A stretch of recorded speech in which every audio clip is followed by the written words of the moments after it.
Viral. 10 tahun hilang. Wanita miliarder ini histeris temukan ayahnya mengais sampah sebagai tukang sapu. Jakarta siang ini memamerkan angkuhnya.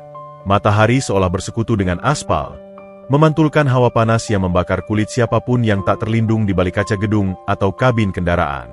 Di jalan protokol yang membelah kemacetan ibu kota, sebuah sedan hitam mengkilap meluncur perlahan, membelah lautan kendaraan yang merayap seperti semut kepanasan.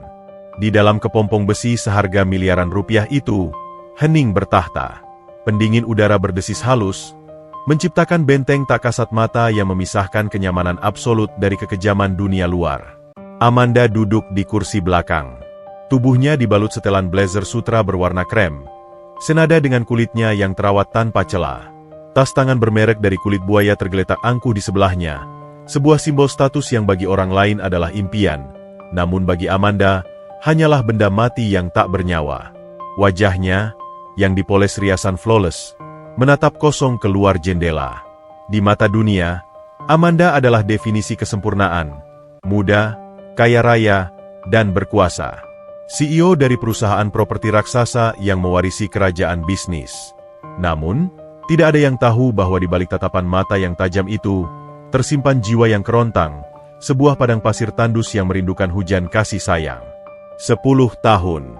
Sudah 1 dekade lamanya sejak separuh jiwanya direnggut paksa oleh takdir. Pikirannya melayang, menembus kaca film mobil yang gelap, bukan melihat gedung pencakar langit yang menjulang, melainkan menelusuri lorong-lorong ingatan yang berdebu. Ia ingat tawa itu, tawa berat yang selalu menyambutnya pulang sekolah. Bau tembakau murah yang bercampur dengan aroma keringat, aroma yang dulu ia benci karena dianggap bau kemiskinan, namun kini menjadi aroma yang paling ia rindukan di seluruh dunia. Ayahnya, sosok pilar yang runtuh 10 tahun lalu, meninggalkannya sendirian bertarung di hutan beton ini. Sejak hari itu, Amanda bersumpah untuk menaklukkan dunia, mengumpulkan harta sebanyak-banyaknya agar tak ada lagi yang bisa meremehkan mereka. Ia berhasil. Ia menang. Namun, kemenangan itu terasa pahit, seperti menelan empedu di tengah pesta pora. Nona Amanda, kita akan tiba di lokasi pertemuan 15 menit lagi. Suara sopir pribadinya, Pak Rusli, memecah lamunan, terdengar ragu dan takut mengganggu. Amanda hanya mengangguk pelan, tak bersuara. Bibirnya terkatup rapat, seolah takut jika ia membukanya. Yang keluar bukanlah kata-kata perintah, melainkan jeritan kepedihan yang telah ia tahan selama ribuan malam. Mobil kembali merayap. Di trotoar sebelah kiri, kehidupan berjalan dengan ritme yang berbeda. Di sana, debu jalanan beterbangan, bercampur dengan asap knalpot yang menyesakkan dada. Tiba-tiba, pandangan Amanda terkunci. Di pinggir jalan, tepat di bawah pohon angsana yang daunnya mulai meranggas, sesosok tubuh renta sedang bergulat dengan nasib. Seorang penyapu jalan. Seragam oranyenya tampak lusuh. Warnanya telah pudar dimakan terik matahari dan dicuci berulang kali dengan sabun batangan murah.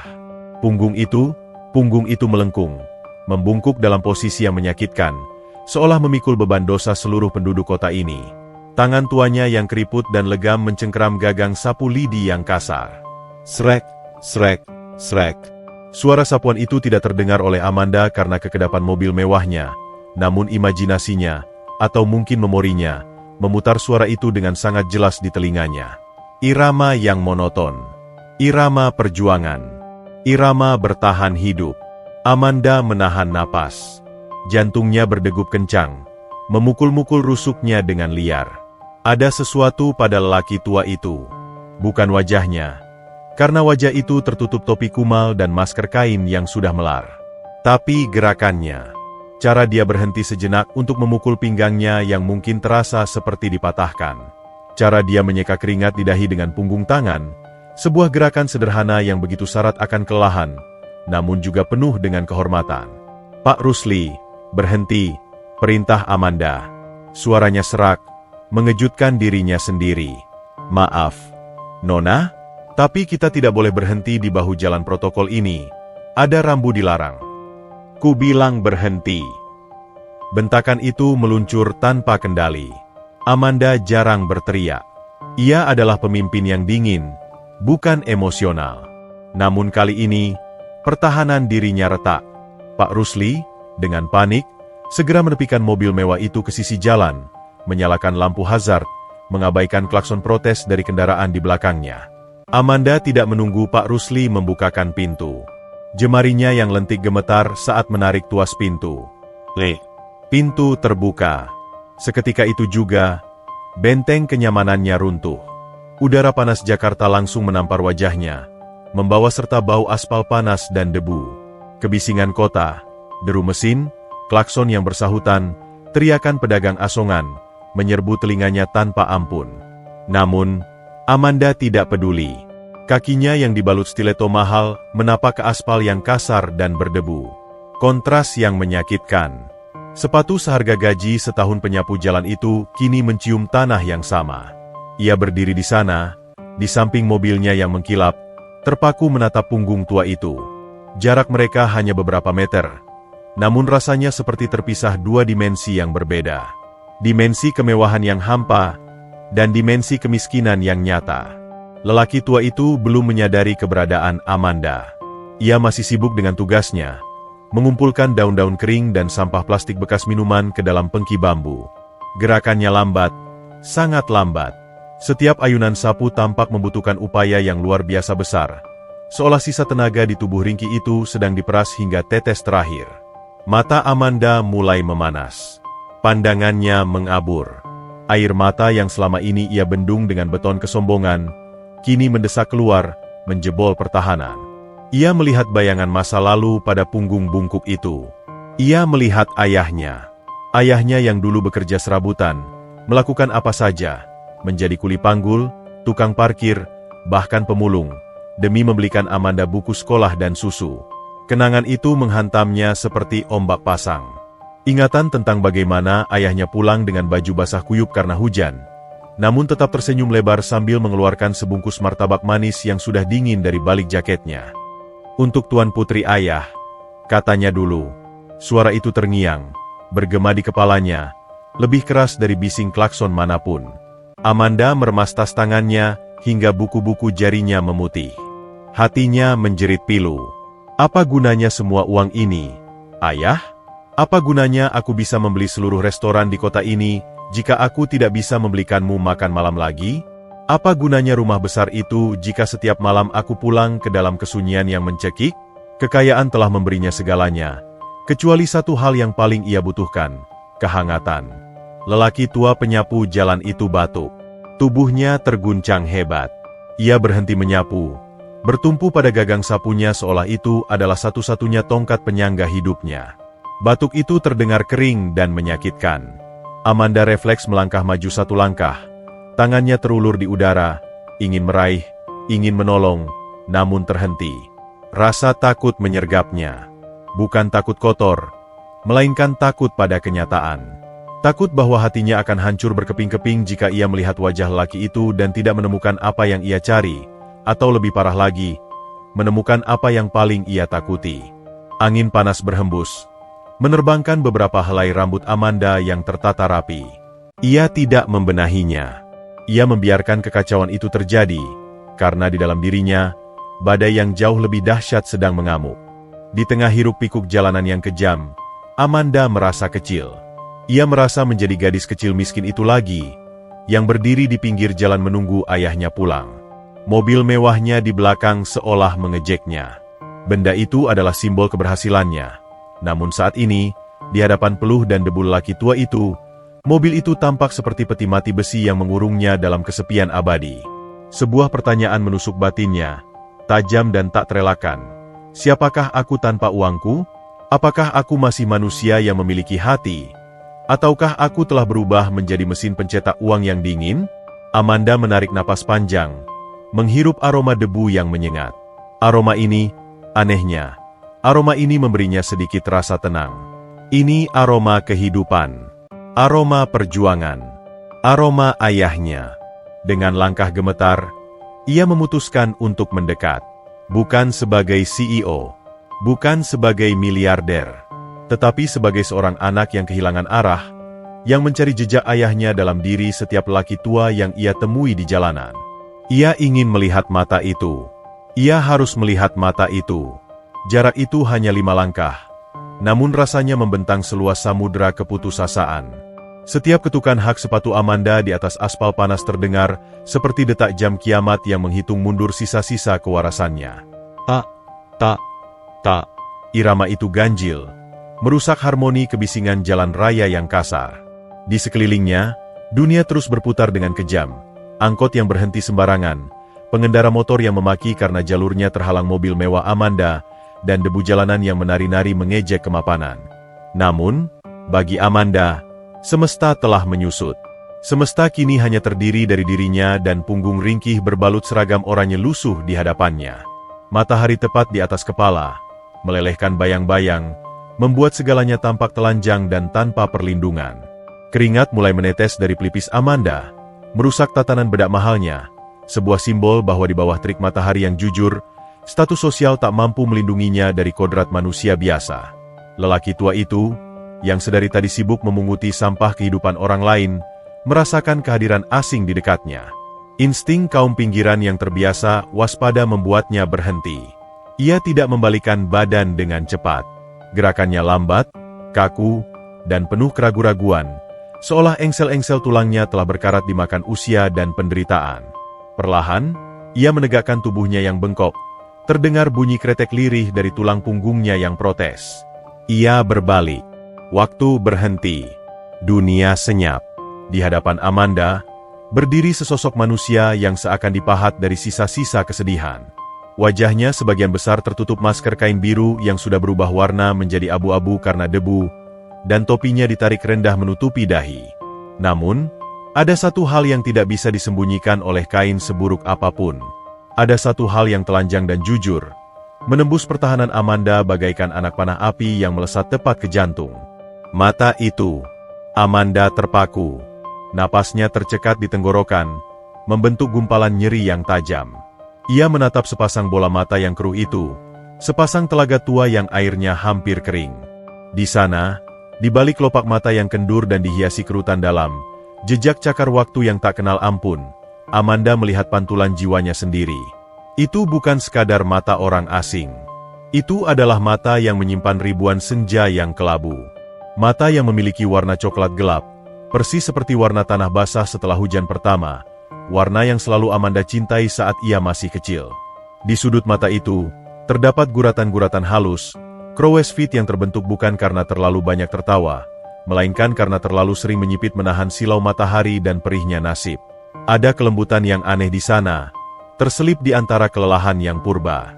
Amanda merasa lututnya goyah. Ingatannya meledak, memutar gulungan film lama yang tersimpan di brankas hatinya. Ia ingat mata yang sama pernah menatapnya dengan binar kebanggaan saat ia juara kelas. Ia ingat mata yang sama pernah berkaca-kaca menahan tangis saat tidak bisa membelikannya baju lebaran.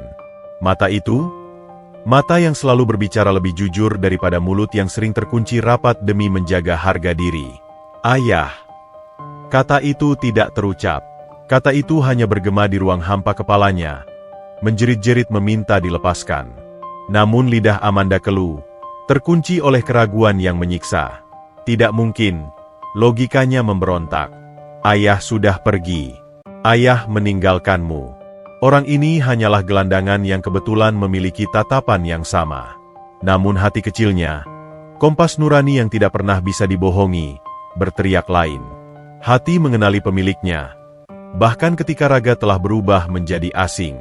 Di sisi lain, lelaki tua itu, Pak Kasino, membeku. Sapunya masih menggantung di tangan kanannya yang gemetar. Matanya, yang rabu namun masih mampu mengenali keindahan, menatap wanita muda di hadapannya.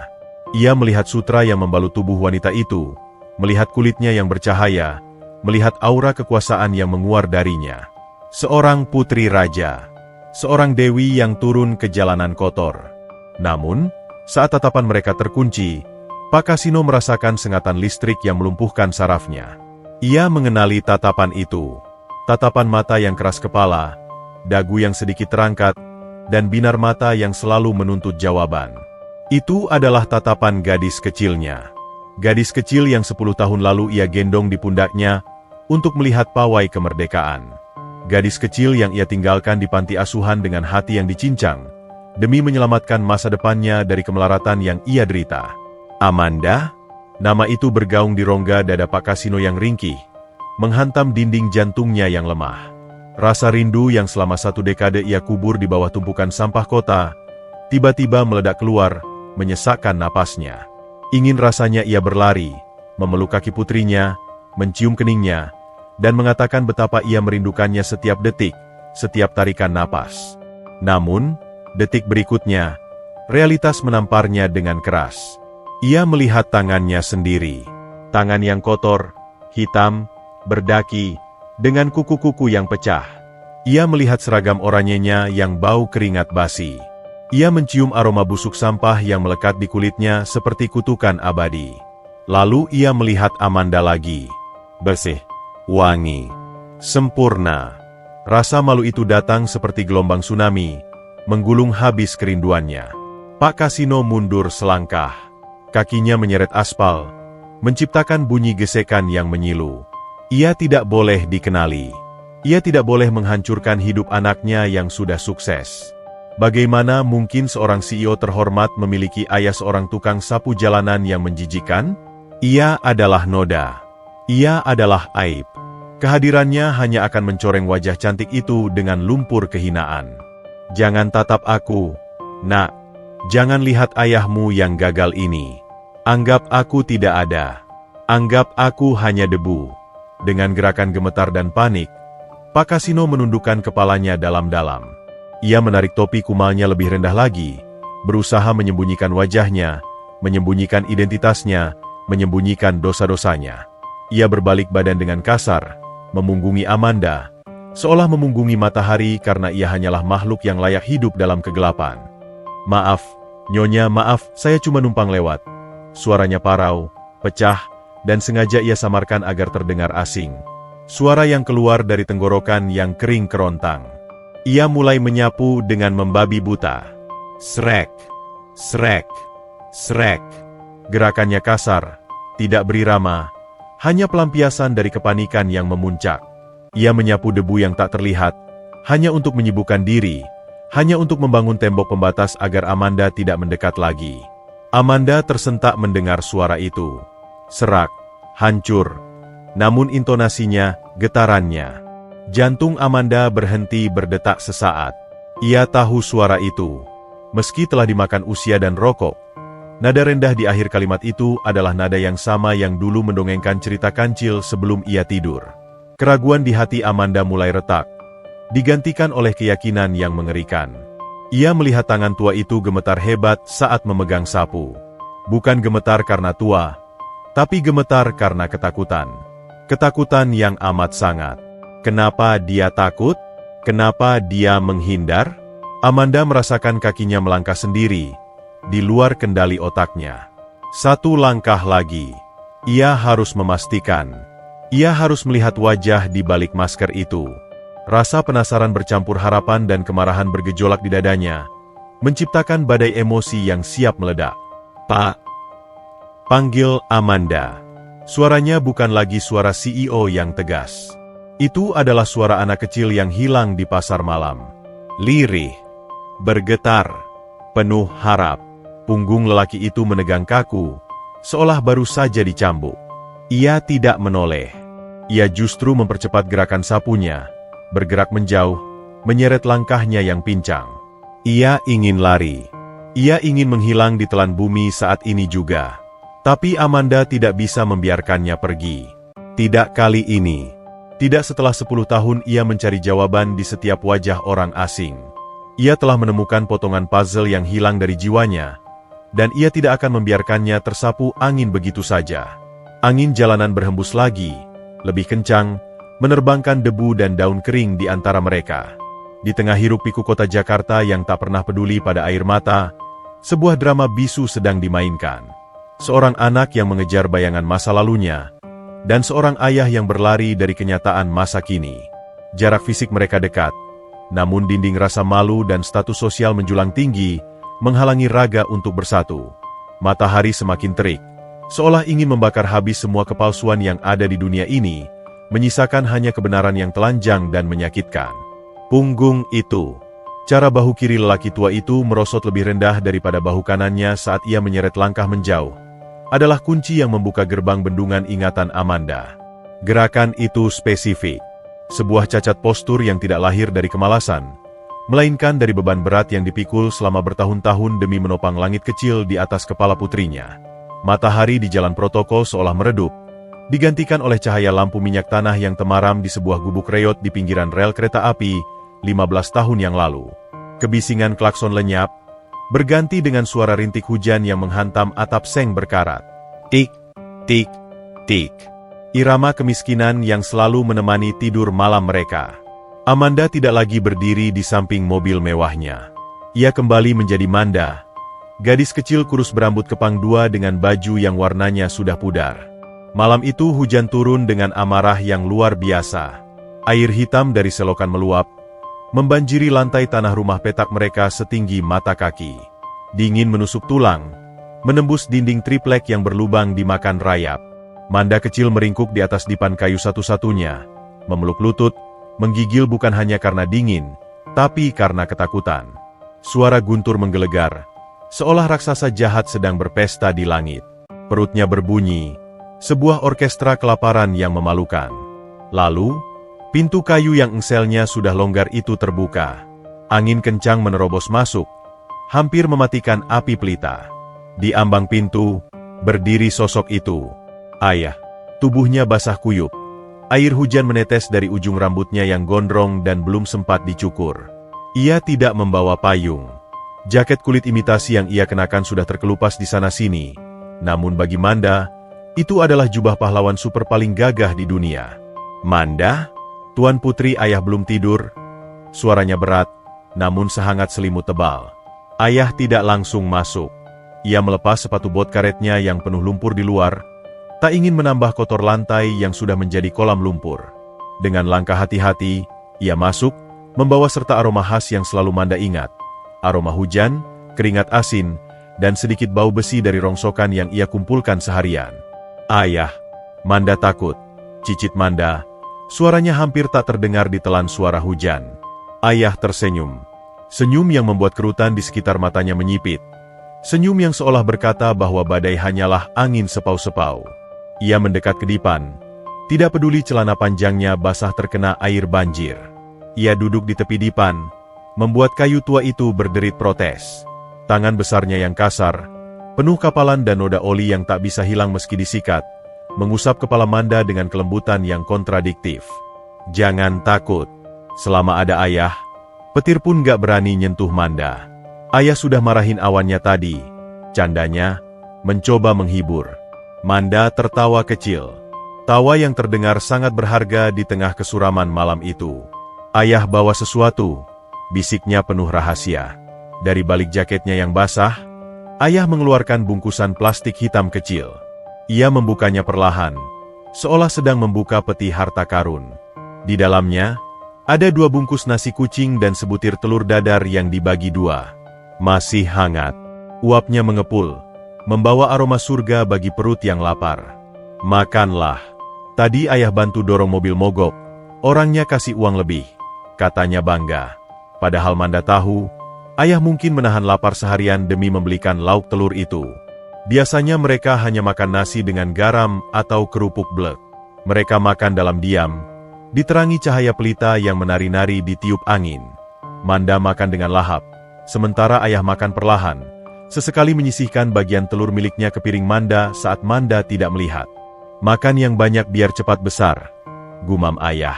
Matanya menatap Manda dengan tatapan yang sulit diartikan saat itu. Campuran antara kasih sayang yang meluap dan kesedihan yang dalam karena tak mampu memberi lebih. Manda harus pintar. Manda harus sekolah tinggi. Jangan kayak ayah, ya? Jangan jadi tikus got yang cuma bisa mengais sampah. Manda nggak mau jadi orang kaya kalau ayah nggak ada, jawab Manda polos, mulutnya penuh nasi. Ayah tertawa, tapi matanya berkaca-kaca. Ia meletakkan piringnya, lalu mengangkat Manda tinggi-tinggi. Meskipun tubuh ayah kurus, lengannya sekeras baja. Ia mendudukkan Manda di bahunya, membiarkan kaki kecil Manda menjuntai di dada bidangnya. Dengar ayah, nak, ucapnya serius. Sambil berjalan berputar-putar di ruangan sempit itu, seolah mereka sedang berdansa di ballroom istana. Air banjir di bawah kaki ayah bercipratan, tapi Manda aman di atas sana. Tinggi, jauh dari kotoran. Suatu hari nanti, Manda akan berdiri di tempat yang tinggi. Lebih tinggi dari bahu ayah ini. Manda akan duduk di kursi empuk, di ruangan yang dingin kayak kulkas supermarket, dan orang-orang akan nunduk hormat sama Manda. Manda akan jadi ratu. Manda memeluk kepala ayahnya, mencium bau rambutnya yang apek namun menenangkan. Kalau Manda jadi ratu, ayah jadi rajanya, kan? Ayah terdiam sejenak, hening yang terasa ganjil. Lalu ia menjawab lirih, ayah akan jadi prajurit yang jaga gerbang istana Manda, memastikan gak ada satupun debu yang boleh nyentuh Tuan Putri. Janji itu, janji yang diucapkan di tengah banjir dan kemiskinan itu terpatri di sumsum tulang Amanda. Saat itu, ia mengira itu hanya dongeng sebelum tidur. Ia tidak tahu bahwa itu adalah ikrar suci seorang ayah yang rela menukar nyawanya sendiri demi melihat anaknya terbang. Ingatan itu bergeser lagi ke momen lain. Saat Manda sakit demam tinggi dan tidak punya uang untuk ke dokter. Ayah menggendongnya sejauh 5 km ke puskesmas. Berlari tanpa alas kaki di aspal siang hari yang membara karena sandalnya putus di tengah jalan. Manda bisa merasakan detak jantung ayah yang memburu di punggungnya. Duk, duk, duk. Irama kehidupan yang dipertaruhkan untuknya. Keringat ayah membasahi pipi Manda yang panas. Ayah tidak berhenti, tidak mengeluh, tidak melambat. Ia menerjang panas, menerjang lelah, hanya bergumam pelan. Bertahanlah, nak. Sebentar lagi sampai. Jangan tidur dulu. Rasa aman itu, rasa dilindungi dengan nyawa, itulah definisi cinta bagi Amanda. Cinta bukanlah bunga atau coklat, melainkan punggung yang siap patah demi menopang beban, dan kaki yang rela melepuh demi sebuah tujuan. Jepret. Realitas menarik paksa Amanda kembali ke masa kini. Suara bising knalpot bus memutus benang kenangan itu dengan kasar. Lampu minyak tanah berganti menjadi matahari terik yang menyilaukan. Aroma hujan berganti menjadi bau asap knalpot yang menyesakan. Gubuk hangat itu lenyap, digantikan oleh jalanan Jakarta yang dingin dan asing. Namun, rasa di dada Amanda masih tertinggal. Rasa hangat dari nasi bungkus yang dibagi dua, dan rasa aman saat berada di gendongan bahu yang kokoh itu. Matanya kembali menatap sosok tua di depannya yang kini semakin menjauh dengan langkah pincang. Punggung itu, punggung yang sama yang dulu menggendongnya menerjang banjir. Punggung yang sama yang dulu menjadi singgasananya. Kini punggung itu membungkuk, rapuh, dan gemetar ketakutan, seolah siap runtuh ditiup angin. Dulu, ayah berjanji akan menjaganya dari debu. Sekarang, ayah justru berselimut debu, menjadi bagian dari kotoran jalanan yang dihindari orang. Ironi ini menikam ulu hati Amanda. Rasa bersalah yang selama 10 tahun tertidur, kini bangkit menjadi monster yang mencabik-cabik jiwanya. Ia hidup di istana yang dijanjikan ayahnya, ia duduk di kursi empuk, ia dihormati ribuan orang. Tapi di mana sang prajurit penjaga gerbang? Sang prajurit kini sedang berusaha melarikan diri darinya, menyeret kaki yang mungkin masih sakit akibat berlari ke puskesmas puluhan tahun lalu. Amanda merasakan kemarahan yang aneh. Marah pada dirinya sendiri. Marah pada takdir. Marah pada waktu yang memisahkan mereka. Bagaimana mungkin ia membiarkan pahlawannya menjadi seperti ini? Bagaimana mungkin ia tidur nyenyak di kasur sutra sementara bahu yang dulu menopangnya kini memikul sampah? Air mata Amanda jatuh, bukan lagi setetes, melainkan deras. Mengalir merusak riasannya, membawa serta topeng ketegaran yang selama ini ia pakai. Di bawah terik matahari, Amanda menyadari satu hal yang mutlak, ia tidak pernah benar-benar kaya. Tanpa ayahnya, ia hanyalah gadis kecil miskin yang kehilangan payungnya di tengah badai. Kaki Amanda bergerak lagi. Kali ini bukan langkah ragu. Ini adalah langkah seorang anak yang ingin merebut kembali dunianya yang hilang. Ia tidak peduli jika harus berlari dengan high heels. Ia tidak peduli jika harus jatuh. Jarak mereka semakin dekat. Ayah. Bisiknya lagi, kali ini lebih kuat, didorong oleh memori nasi bungkus dan janji di tengah banjir. Suara hatinya berteriak, "Jangan pergi lagi. Jangan tinggalkan Manda lagi. Lelaki tua itu, Pak Kasino, sepertinya merasakan getaran itu. Langkahnya terhenti lagi. Tubuhnya menegang.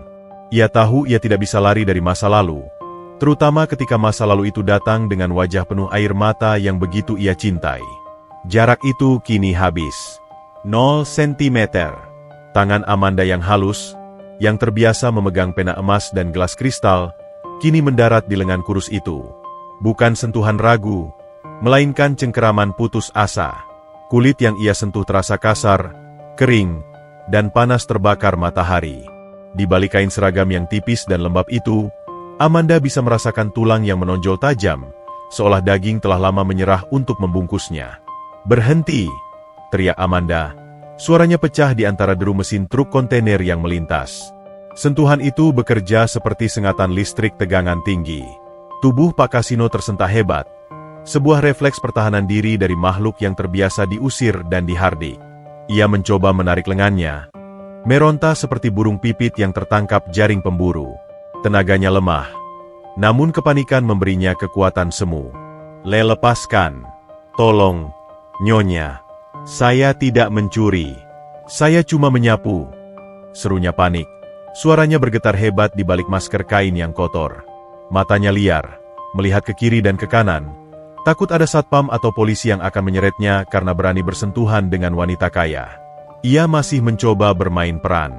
Ia masih mencoba bersembunyi di balik topeng orang asing. Baginya, menjadi orang asing yang dituduh mencuri masih lebih baik daripada diakui sebagai ayah yang memalukan. Namun Amanda tidak melepaskannya. Jari jemarinya justru mencengkeram lebih erat. Kuku-kukunya yang terawat menekan daging lengan ayahnya, menyalurkan rasa sakit dari hatinya sendiri. "Jangan bohong." Amanda terisak, napasnya memburu. "Jangan bohong sama Manda, Yah." Panggilan itu, panggilan masa kecil itu meluncur keluar, menembus bisingnya kota, menghantam dada Pak Kasino dengan kekuatan hulu ledak nuklir. "Manda." "Bukan, Nyonya. Bukan, Anda. Api, Manda." Nama yang ia berikan 25 tahun lalu dengan penuh doa dan harapan. Nama yang selalu ia bisikan dalam setiap sujud sholatnya di musola-musola pom bensin tempat ia menumpang tidur. Pertahanan Pak Kasino goyah. Gerakan merontanya melambat. Ia berhenti menarik tangannya. Namun tubuhnya mulai gemetar tak terkendali. Gemetar yang bermula dari ujung kaki, merambat naik ke lutut yang ringkih, hingga ke bahunya yang merosot. Perlahan, gravitasi mengambil alih. Jari-jari tangan kanan Pak Kasino yang keriput dan kaku kehilangan tenaganya. Cengkeramannya pada gagang sapu lidi, satu-satunya senjata dan identitasnya selama ini, terlepas. Brak! Sapu itu jatuh ke aspal. Suaranya tidak keras, hanya bunyi keletuk batang lidi yang beradu dengan jalanan keras. Namun bagi mereka berdua, suara itu terdengar seperti dentuman meriam. Itu adalah bunyi bendera putih yang dikibarkan. Bunyi benteng pertahanan terakhir yang runtuh menjadi debu. Sapu itu tergeletak di antara kaki mereka. Pembatas antara tukang sapu dan CEO telah jatuh. Amanda menggunakan kesempatan itu. Dengan tangan gemetar, ia memberanikan diri melakukan hal yang paling ditakuti Pak Kasino. Ia mengangkat tangannya yang satu lagi, bergerak perlahan menuju wajah lelaki tua itu. "Jajan," cicit Pak Kasino. Suaranya kini terdengar seperti rengekan anak kecil yang ketakutan. "Jangan lihat kotor, busuk." Amanda tuli. Ia tidak peduli pada kotoran. Ia tidak peduli pada bau keringat yang menyengat hidungnya, bau matahari yang terpanggang, bau debu jalanan, bau kemiskinan yang purba. Ia hanya ingin melihat wajah itu, wajah pahlawannya. Dengan lembut namun tegas, Amanda menarik turun masker kain yang menutupi separuh wajah laki itu. Kain kumal itu turun, dan dunia Amanda seolah runtuh untuk kedua kalinya. Wajah di hadapannya adalah peta penderitaan. Kulit yang dulu sawo matang kini legam terbakar, penuh bercak hitam akibat paparan sinar UV tanpa henti. Pipi yang dulu tirus kini cekung, mempertegas tulang pipi yang tajam. Bibirnya pecah-pecah, kering kerontang seperti tanah retak di musim kemarau panjang. Dan janggutnya, janggut putih yang tumbuh tidak teratur, kasar dan liar. Ini bukan wajah ayah yang ia ingat 10 tahun lalu. Wajah ini lebih tua 20 tahun dari usianya. Wajah ini telah dihancurkan oleh waktu dan kerasnya jalanan. Namun, di balik kehancuran itu, kerangka wajahnya masih sama. Hidung mancung yang selalu Amanda banggakan karena ia mewarisinya. Tahi lalat kecil di bawah telinga kiri. Itu ayah. Itu benar-benar ayahnya. Amanda menutup mulutnya dengan tangan, menahan jeritan pilu yang ingin meledak. Lututnya lemas. Rasa iba, rindu, dan penyesalan bercampur menjadi racun yang melumpuhkan sarafnya. "Kenapa?" bisik Amanda. Air matanya jatuh menetes ke tangan ayahnya yang kotor. "Kenapa ayah jadi begini? Kenapa ayah ninggalin Manda kalau cuma buat menderita kayak gini?" Pak Kasino tidak bisa lagi menghindar. Topengnya sudah ditarik paksa. Ia telanjang di hadapan putrinya. Rasa malu yang ia bendung selama 1 dekade meledak, menghancurkan sisa-sisa harga dirinya. Ia merasa hina. Sangat hina. Ia berdiri di hadapan putrinya yang bersinar seperti berlian, sementara dirinya hanyalah bongkahan arang yang tak berharga. Ia menundukkan wajahnya dalam-dalam, tidak berani menatap mata Amanda. Bahunya terguncang hebat. Isak tangis yang tertahan keluar dari tenggorokannya. Suara yang menyayat hati. Suara tangisan seorang laki-laki yang sudah mencapai titik nadir kehidupannya. "Maafin ayah, Non. Maafin ayah." Racau Pak Kasino. Lidahnya terpeleset antara memanggil nama dan sebutan hormat, bingung menempatkan dirinya. "Ayah, ayah malu. Ayah nggak pantas. Kamu sudah jadi orang hebat. Ayah cuma sampah." Kata-kata itu menampar Amanda lebih keras daripada bentakan manapun. Ayah cuma sampah. Bagaimana mungkin manusia yang mengorbankan seluruh hidupnya, yang memberikan sisa makanannya agar anaknya kenyang, yang menjadikan punggungnya sebagai jembatan masa depan anaknya, menyebut dirinya sampah? Kemarahan meledak di dada Amanda. Bukan marah pada ayahnya, tapi marah pada konsep harga diri yang keliru ini. Ia mencengkeram bahu ayahnya dengan kedua tangan, mengguncangnya pelan. "Tatap aku, yah," perintah Amanda. Suaranya parau tapi penuh penekanan. "Tatap Manda." Pak Kasino menggeleng lemah. Matanya terpejam erat, air mata mengalir membasahi janggut putihnya yang kotor. "Nggak bisa. Ayah bau. Nanti bajumu kotor, orang-orang lihat." "Persetan sama baju ini. Persetan sama orang-orang," jerit Amanda. Ia sudah tidak peduli lagi pada citranya. Ia tidak peduli pada lalu lintas yang mulai melambat, karena pengemudi yang penasaran menonton drama di pinggir jalan ini. "Ayah itu ayahku. Ayah bukan sampah. Tanpa ayah, Manda nggak ada di sini." Amanda menarik tubuh ringkih itu. Memaksa. Menuntut pelukan yang telah hilang selama 3.650 hari. Pak Kasino mencoba menahan tubuhnya agar tidak menyentuh blazer sutra Amanda. Tangannya melayang canggung di udara, takut menodai kesucian anaknya. Tapi Amanda menabraknya. Ia memeluk tubuh ayahnya yang bau keringat dan debu itu dengan erat. Sangat erat. Ia membenamkan wajahnya yang penuh riasan mahal ke dada bidang ayahnya yang kini tinggal tulang. Aroma itu, di balik bau apek jalanan, masih ada aroma samar tembakau murah dan kehangatan yang ia rindukan. Dunia berputar lambat. Di tengah trotoar yang panas, di bawah sorotan matahari yang tanpa ampun, dua manusia itu menyatu kembali. Seorang putri raja yang memeluk pengemis. Kontras visual yang begitu tajam hingga menyakitkan mata siapapun yang melihatnya. Blazer krem yang bersih kini ternoda debu hitam dari seragam oranye. Namun Amanda tidak melepaskannya. Ia justru menangis meraung, menumpahkan segala beban kesepiannya di sana.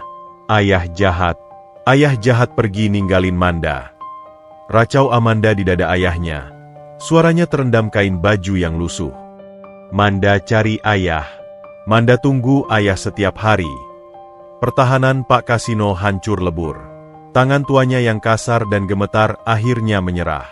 Perlahan, sangat perlahan, ia menurunkan tangannya. Bukan untuk mendorong, melainkan untuk mendarat di punggung anaknya. Telapak tangan yang kasar seperti parutan itu mengusap punggung Amanda. Sentuhan yang canggung, namun penuh dengan cinta yang meluap-luap. "Maafin ayah, Enduk. bisik Pak Kasino. Suaranya pecah menjadi serpihan-serpihan kepedihan. Ayah kira, kalau ayah pergi, Manda bakal bahagia. Ayah kira, ayah cuma jadi beban kalau tetap di sana. Air mata Pak Kasino jatuh ke rambut Amanda yang wangi. Percampuran air mata penyesalan dan air mata kerinduan. Di detik itu, Pak Kasino menyadari kesalahan terbesarnya. Ia mengira kemiskinan adalah musuh terbesar anaknya. Ia salah. Musuh terbesar anaknya adalah kehilangan sosok ayah. Lalu lintas di belakang mereka seolah menjadi bisu. Klakson yang bising, teriakan orang, semuanya menjadi latar belakang yang buram. Yang ada hanyalah realitas dua jiwa yang saling menambal lubang di hati masing-masing. Di pinggir jalan protokol yang kejam, sebuah reuni terjadi bukan dengan pesta pora, melainkan dengan air mata dan pengakuan dosa. Namun, di tengah pelukan itu, Amanda merasakan sesuatu yang ganjil. Kaki ayahnya. Ia merasakan berat tubuh ayahnya bertumpu tidak seimbang. Kaki kiri ayahnya gemetar lebih hebat, seolah tidak mampu menopang berat badan yang seringan itu. Dan saat Amanda melonggarkan pelukannya sedikit untuk melihat, ia menyadari posisi berdiri ayahnya yang aneh. Miring, canggung. Mata Amanda turun ke bawah, ke arah kaki celana panjang oranye yang kotor dan robek di bagian bawah. Ada sesuatu yang salah di sana. Sesuatu yang disembunyikan di balik cara berjalan yang pincang tadi. Sesuatu yang menjadi alasan kenapa ayahnya merasa menjadi sampah dan tak berguna. Amanda mendongak, menatap mata ayahnya yang basah. Ada ketakutan baru di mata tua itu saat menyadari arah pandangan Amanda. "Yah, kakimu kenapa?" Pertanyaan itu menggantung di udara, lebih berat dari timah panas. Membuka pintu menuju rahasia kelam yang telah dikubur rapat selama 1 dekade. Matahari Jakarta seolah berhenti bersinar, digantikan oleh awan kelabu yang tiba-tiba menggantung di langit-langit hati Amanda. Di pinggir jalan yang bising itu, waktu melengkung, menyedot mereka berdua ke dalam pusaran kebenaran yang selama 1 dekade tertutup rapat oleh debu kebohongan. Amanda tidak menunggu jawaban verbal. Tangan halusnya, yang gemetar hebat, memberanikan diri menyentuh ujung celana panjang ayahnya, kain oranye kasar yang sudah robek di bagian bawahnya. Pak Kasino tersentak, mencoba memundurkan kakinya, namun tubuhnya terlalu lemah, atau mungkin takdir sedang memaksanya untuk diam. "Jangan, enduk, jangan dilihat," rintih Pak Kasino. Suaranya pecah seperti kaca yang diinjak. Ada kepanikan purba dalam nada suaranya. Ketakutan seorang pria yang sisa harga dirinya hendak dilucuti paksa. Amanda menulikan telinganya. Dengan satu tarikan napas panjang yang menyakitkan, ia menyingkap kain celana itu ke atas, sebatas lutut. Dunia Amanda hening seketika. Dunia Amanda hening seketika.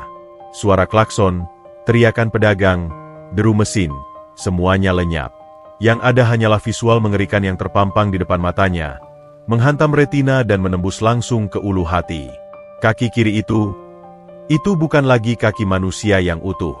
Dari lutut ke bawah, kulitnya tak lagi mulus. Dagingnya tampak meliuk aneh, dipenuhi jaringan parut keloid yang tebal dan menonjol, seperti akar pohon beringin tua yang membeli tulang. Warnanya tidak rata, campuran antara merah padam, ungu lebam, dan putih pucat bekas jahitan asal-asalan yang mungkin dilakukan tanpa bius yang layak. Tulang keringnya bengkok, membentuk sudut yang tidak wajar, seolah pernah dihancurkan hingga menjadi serbuk lalu disatukan kembali secara paksa oleh nasib buruk. Itu adalah monumen penderitaan. Sebuah peta rasa sakit yang digambar dengan tinta darah dan nanah. Amanda menutup mulutnya dengan kedua tangan, menahan jeritan horor yang tertahan di tenggorokan. Air matanya, yang tadi mengalir karena rindu, kini mengalir karena ngeri dan pilu yang tak terbayangkan. Ia menatap kaki cacat itu, lalu menatap wajah ayahnya. Wajah tua itu kini memalingkan muka, menatap aspal dengan tatapan kosong, pasrah. "Ini..." Suara Amanda tercekat, hilang timbul. "Ini kenapa? Yah? Siapa yang melakukan ini?" Pak Kasino diam. Bibirnya gemetar, tapi tidak ada suara yang keluar. Hanya napasnya yang berat dan berbunyi ngik, seperti mesin tua yang kehabisan oli. "Jawab Manda." "Yah?" bentak Amanda, kali ini lebih keras, didorong oleh rasa sakit yang menuntut jawaban. Apa ini alasan ayah pergi? Apa karena ayah sakit? Kita bisa berobat. Yah, kenapa ayah malah buang Manda di panti asuhan? Pertanyaan itu, tuduhan itu, akhirnya meruntuhkan benteng terakhir Pak Kasino. Lelaki tua itu merosot.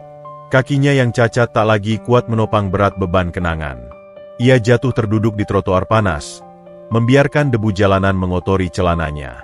Ia menatap putrinya, bukan dengan rasa bersalah karena membuang, tapi dengan tatapan cinta yang begitu dalam hingga terasa menyakitkan. Ayah tidak membuangmu, Manda, bisiknya lirih, suaranya serak basah. Ayah menyelamatkanmu. Menyelamatkanmu. Satu kata itu membingungkan Amanda. Ia ikut berlutut di aspal, mensejajarkan tingginya dengan ayahnya, tidak peduli stoking mahalnya robek tergesek batu. Ingatkah kamu? Pak Kasino memulai ceritanya, matanya menerawang jauh, menembus kabut waktu 10 tahun yang lalu. Hari terakhir kita bersama. Hari ulang tahunmu yang ke-10. Ingatan Amanda berputar. Samar-samar ia mengingat hari itu. Hari di mana ia menunggu ayahnya pulang membawa kue tart yang dijanjikan. Tapi ayahnya tidak pernah pulang. Dan besoknya, ibu panti asuhan datang menjemputnya, mengatakan ayahnya menyerahkannya karena tidak sanggup lagi mengurusnya. Itu narasi yang Amanda percaya selama ini. Narasi yang membuatnya membenci ayahnya. Hari itu, Pak Kasino melanjutkan, air mata menetes membasahi masker kain yang tergantung di lehernya. Ayah sudah beli kue. Kue kecil, Manda. Cuma kue bolu pasar yang ayah kasih lilin merah 1 biji. Pak Kasino memejamkan mata. Di dalam kepalanya, film horor itu berputar kembali. Siang itu terik. Pak Kasino baru saja keluar dari pasar, menenteng kotak kue putih dengan hati berbunga-bunga. Ia melihat Manda kecil di seberang jalan, melambaikan tangan dengan ceria, tidak sabar menyambut ayahnya. Manda kecil, yang begitu polos dan bahagia, berlari menyeberang jalan tanpa melihat lampu lalu lintas yang sudah berubah hijau. Di saat yang sama, sebuah truk pengangkut pasir melaju kencang, remnya blong, sopirnya mengantuk. Truk itu meraung seperti binatang buas yang kelaparan, rodanya yang raksasa melahap aspal, menuju tepat ke arah tubuh kecil Manda. Truk itu. Suara Pak Kasino bergetar hebat, tangannya mencengkeram lututnya yang cacat. Truk itu sudah sangat dekat. Nak, kamu diam saja di tengah jalan. Kaku karena takut. Amanda terbelalak. Potongan memori yang terkubur trauma perlahan muncul. Suara klakson panjang, cahaya silau, dan dorongan kuat. Ayah lempar kue itu, ucap Pak Kasino, tersenyum pahit. Ayah lari. Ayah nggak pernah lari secepat itu seumur hidup ayah. Ayah cuma mikir satu hal. Tubuh kecilmu nggak boleh hancur. Biar tubuh tua ini saja yang gantiin. Pak Kasino menceritakan bagaimana ia melompat, mendorong tubuh Manda hingga terpental ke trotoar aman, tepat sedetik sebelum bumper besi truk itu menghantam tubuhnya sendiri. Brak, krek, suara tulang yang remuk, rasa sakit yang meledak seketika, lalu gelap. Saat ia sadar, ia sudah di rumah sakit kelas 3, terbaring di lorong pengap karena bangsal penuh. Kakinya hancur. Dokter bilang harus diamputasi, atau kalau mau diselamatkan butuh operasi puluhan juta. Uang dari mana? Ia hanyalah kuli serabutan. Ayah memilih tidak diamputasi. Nak, ayah pikir, kalau diamputasi, ayah benar-benar nggak bisa kerja selamanya. Ayah minta dukun patah tulang benerin seadanya. Pak Kasino menatap kakinya yang bengkok dengan tatapan benci. Hasilnya begini. Cacat. Lemah. Jalan saja sakitnya minta ampun, apalagi angkat barang. Amanda menangis tanpa suara. Air matanya mengalir deras seperti sungai, membasahi pipinya yang pias. Jadi bekas luka mengerikan di kaki ayahnya itu adalah tanda tangan cintanya? Terus kenapa ayah pergi? Tanya Amanda di sela isak tangisnya. Kenapa ayah nggak bilang ke Manda? Manda bisa bantu ayah. Manda bisa nuntun ayah. Pak Kasino menggeleng lemah. Senyum sedih terukir di wajahnya yang keriput. Manda, katanya lembut. Saat itu ayah sadar. Ayah sudah jadi bangkai hidup. Ayah nggak bisa kerja lagi. Ayah nggak bisa beliin kamu makan. Kalau ayah tetap sama kamu bakal jadi penuntun pengemis seumur hidupmu. Kamu bakal putus sekolah buat ngurusin ayah yang cacat ini. Logika cinta seorang ayah yang sederhana namun tragis. Dalam keputusasaan dan rasa sakit fisik yang luar biasa, Pak Kasino mengambil keputusan paling berani dalam hidupnya, membunuh dirinya sendiri dari kehidupan anaknya. Ia tahu ada kerabat jauh, seorang pengusaha yang dulu pernah menawari untuk mengadopsi Manda karena mereka tidak punya anak. Dulu Pak Kasino menolak mentah-mentah. Tapi dengan kaki hancur ini, ia tidak punya pilihan. Ayah serahkan kamu ke panti asuhan yang ayah tahu punya hubungan sama kerabat itu. Ayah bilang ke mereka, bilang ke Manda, ayah jahat. Bilang ke Manda, ayah bosan ngurus dia. Biar Manda benci ayah. Biar Manda mau ikut orang kaya itu. Ayah berbohong. Bisik Amanda, dadanya sesak bukan main. Ayah bikin aku benci ayah supaya aku bisa selamat. Kebencian itu bahan bakar, enduk. Jawab Pak Kasino. Kalau kamu rindu ayah, kamu bakal terus cari ayah ke kolong jembatan. Tapi kalau kamu benci ayah, kamu bakal lari jauh. Kamu bakal buktiin kalau kamu bisa sukses tanpa ayah. Dan lihat kamu sekarang. Pak Kasino mengangkat tangannya yang kotor, ingin menyentuh pipi Amanda namun berhenti di udara, takut mengotori. Matanya menatap setelan jas Amanda, mobil mewahnya, aura kesuksesannya. Kamu berhasil, nak. Kamu jadi ratu. Pengorbanan kaki ayah, dan pengorbanan hati ayah yang hancur karena ninggalin kamu, semuanya lunas. Nggak sia-sia. Mendengar itu, pertahanan diri Amanda runtuh total. Ia merasa menjadi manusia paling berdosa di muka bumi. Selama 10 tahun ia memupuk dendam. Selama 10 tahun ia menganggap ayahnya adalah pengecut yang lari dari tanggung jawab. Ternyata, setiap langkah pincang ayahnya adalah doa untuk kesuksesannya. Setiap detik penderitaan ayahnya di jalanan adalah harga yang dibayar untuk kursi CEO yang kini ia duduki. Dendam itu menguap, digantikan oleh rasa penyesalan yang membakar hangus jiwanya. Amanda tidak tahan lagi. Ia menerjang maju, menabrak tubuh bau dan kotor itu. Ia memeluk ayahnya erat-erat, seolah ingin menyatukan kembali tulang-tulang yang patah itu dengan pelukannya. Ia tidak peduli lagi pada dunia. Bodoh! Teriak Amanda di bahu ayahnya. Ayah bodoh. Siapa yang butuh jadi ratu kalau rajanya jadi tukang sapu? Siapa yang butuh uang kalau ayah makan sampah? Tangisan Amanda meledak, melengking tinggi mengalahkan kebisingan Jakarta.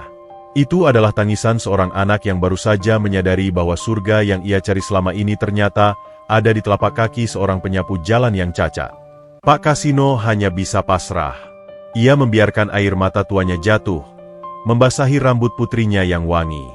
Tangan kotornya akhirnya memberanikan diri membelai kepala itu. Belayan yang sama seperti 10 tahun lalu. Sudah, enduk, sudah. Bisiknya menenangkan, meski hatinya sendiri hancur lebur karena bahagia dan sedih yang beradu. Di trotoar itu, di bawah terik matahari yang menjadi saksi bisu, sebuah kebenaran terungkap. Luka di kaki itu bukan aib. Itu adalah medali kehormatan tertinggi yang pernah diterima seorang ayah. Kebenaran itu tidak membebaskan Amanda. Kebenaran itu justru menghancurkannya. Kata-kata Pak Kasino, tentang kue ulang tahun yang hancur, tentang truk yang meraung, tentang kaki yang diremukkan demi nyawa, masuk ke dalam telinga Amanda bukan sebagai suara, melainkan sebagai lelehan timah panas. Cairan membara itu mengalir masuk, membakar otak, merusak saraf memori, dan akhirnya mengendap di dasar hatinya, membeku menjadi monumen penyesalan yang abadi. Amanda ternganga. Napasnya tersendat-sendat, seolah paru-parunya lupa cara bekerja. Oksigen di jalanan Jakarta yang penuh polusi terasa mencekik. Selama 10 tahun, 3.650 hari. Selama itu, Amanda bangun setiap pagi dengan satu ritual batin, mengutuk ayahnya. Ia menjadikan kebencian sebagai sarapan paginya. Ia menyusun batu bata kesuksesannya dengan semen dendam. Setiap kali ia memenangkan tender proyek, setiap kali ia memecat karyawan yang malas, setiap kali ia berdiri di podium penghargaan, ia selalu membatin dengan sombong. Lihat aku, ayah. Aku bisa berdiri di puncak dunia tanpamu. Aku hebat karena kau membuangku. Ia merasa dirinya adalah survivor. Ia merasa dirinya adalah korban yang bangkit dari abu. Namun detik ini, di trotoar panas yang berdebu ini, narasi heroik hidupnya runtuh menjadi puing-puing hina. Ia bukan survivor. Ia adalah parasit. Ia adalah parasit yang menghisap kehidupan inangnya hingga kering kerontang. Ia hidup, bernapas, dan tertawa di atas kaki ayahnya yang hancur. Gedung pencakar langit perusahaannya tidak dibangun di atas tanah, melainkan dipancang di atas tulang kering ayahnya yang patah. Tuhan! Desis Amanda, suaranya bukan lagi suara manusia, melainkan suara binatang yang terluka parah. Ia menatap wajah tua di hadapannya. Wajah yang legam terbakar matahari. Wajah yang selama 10 tahun ini mungkin tidak pernah merasakan dinginnya AC, tidak pernah merasakan empuknya bantal angsa, dan tidak pernah merasakan kenyangnya perut yang penuh. Sementara Amanda tidur di kasur seharga puluhan juta. Amanda mandi dengan air hangat beraroma lavender. Amanda membuang-buang makanan di restoran mewah, hanya karena rasanya kurang pas. Setiap suap nasi yang Amanda makan selama 10 tahun ini, dibayar dengan rasa lapar ayahnya. Setiap langkah nyaman Amanda di lantai marmer, dibayar dengan langkah pincang ayahnya di aspal panas. Rasa bersalah itu datang seperti gelombang pasang tsunami hitam, menghantam dinding pertahanan mentalnya, menyeretnya ke kedalaman palung keputusasaan. Rasanya jauh lebih menyakitkan daripada kematian. Ini adalah rasa malu yang menelanjangi jiwa. Aku membencimu. Racau Amanda. Matanya menatap kosong ke arah kaki ayahnya yang cacat. Air matanya mengalir deras, merusak maskara, mengubah wajah cantiknya menjadi topeng horor berwarna hitam. Aku membencimu selama 10 tahun. Yah, aku sumpahin ayah mati. Aku sumpahin ayah menderita. Amanda memukuli dadanya sendiri. Keras. Buk, buk. Ia ingin mengeluarkan rasa sakit yang meledak di dalam sana. Ia ingin menghukum jantungnya yang berani berdetak sombong selama ini. Manda, jangan. Pak Kasino panik. Tangan tuanya yang kasar mencoba menahan tangan Amanda yang memukuli diri sendiri. Jangan sakiti dirimu, nak. Itu bukan salahmu. Ayah yang salah. Ayah yang gak berani nemuin kamu. Diam, jerit Amanda histeris. Untuk pertama kalinya, ia membentak bukan karena marah pada orang lain, tapi karena marah pada kebaikan ayahnya. Jangan baik sama Manda, yah? Jangan. Amanda meraung. Suaranya melengking membelah hiruk pikuk jalanan. Orang-orang di sekitar mulai berhenti. Pejalan kaki, pengendara motor, semua menoleh. Mereka melihat seorang wanita berjas mewah bersimpuh di kaki tukang sapu, menangis seperti orang gila. Tapi Amanda sudah buta. Ia tidak peduli. Pukul Manda. Yah. Marahin Manda. Ludahi Manda. Amanda menyodorkan wajahnya ke arah ayahnya, memohon hukuman. Anak macam apa aku ini? Aku hidup enak dari hasil jual kaki ayah. Terus aku malah benci ayah? Aku ini iblis. Yah, aku anak durhaka. Tubuh Amanda ambruk. Ia tidak kuat lagi menopang berat dosanya. Ia bersujud. Keningnya yang mulus mencium aspal trotoar yang kotor, tepat di samping sepatu bot butut ayahnya yang bolong. Ia mencium kaki itu. Bukan kaki yang sehat, tapi kaki yang cacat. Ia memeluk betis ayahnya yang penuh luka parut itu, membenamkan wajahnya di kain celana yang bau apek. Ia tidak peduli kuman. Ia tidak peduli najis. Baginya, kaki cacat ini lebih suci daripada lantai masjid manapun. Maafin Manda. Maafin Manda. Kata-kata itu diulang terus-menerus seperti mantra pengusir setan, diselingi sedu sedan yang memilukan. Bahu Amanda terguncang hebat. Di dalam kepalanya, ia memutar ulang semua memori. Ia ingat saat wisuda sarjananya. Ia berdiri di podium sebagai lulusan terbaik. Ia mencari wajah ayahnya di kerumunan, berharap ayahnya datang dan menyesal. Saat tidak menemukannya, ia tersenyum sinis dan berkata dalam hati, "Mampus kau, ayah. Aku sukses tanpamu." Padahal saat itu, mungkin Pak Kasino sedang mengaduk sampah di tempat pembuangan akhir, mencari botol plastik demi sesuap nasi, sambil membayangkan putrinya memakai toga. Ia ingat saat ia membeli mobil pertamanya. Ia mengelus setir kulit itu dan merasa berkuasa. Lihat, Yah, aku punya kereta kencana. Ayah pasti masih jalan kaki. Padahal saat itu, kaki Pak Kasino sedang bengkak dan bernanah karena terlalu lama berjalan, menahan sakit yang tak terperi tanpa obat pereda nyeri. Setiap momen kebahagiaan Amanda kini berubah menjadi pisau yang mengiris hatinya. Kesuksesannya adalah sebuah kejahatan. Kekayaannya adalah barang curian dari masa depan ayahnya. Pak Kasino menatap putrinya yang bersujud di kakinya dengan hati yang hancur sekaligus utuh. Hancur melihat putrinya menderita, tapi utuh karena akhirnya ia diakui. Akhirnya ia tidak lagi menjadi hantu. Dengan susah payah, Pak Kasino membungkuk. Tulang punggungnya menjerit nyeri, tapi ia mengabaikannya. Ia mengelus rambut Amanda yang tergerai di aspal. Tangan kasarnya yang penuh daki dan kapalan menyisir rambut halus itu dengan kelembutan seorang malaikat penjaga. Bangun, Enduk, bangun, Tuan Putri, bisik Pak Kasino, suaranya bergetar menahan tangis. Jangan di bawah, tempatmu di atas, kamu ratu. Enggak, teriak Amanda, suaranya teredam aspal. Manda bukan ratu, Manda cuma sampah yang pakai baju mahal. Ayah yang raja, ayah pahlawan. Amanda mengangkat wajahnya. Riasannya hancur total. Matanya bengkak, hidungnya merah. Tapi di mata Pak Kasino, itu adalah wajah tercantik yang pernah ia lihat. Wajah kejujuran. Amanda menatap mata ayahnya lekat-lekat. Mulai detik ini, ucap Amanda dengan suara serak namun penuh tekad yang menakutkan. Ayah nggak boleh kerja lagi.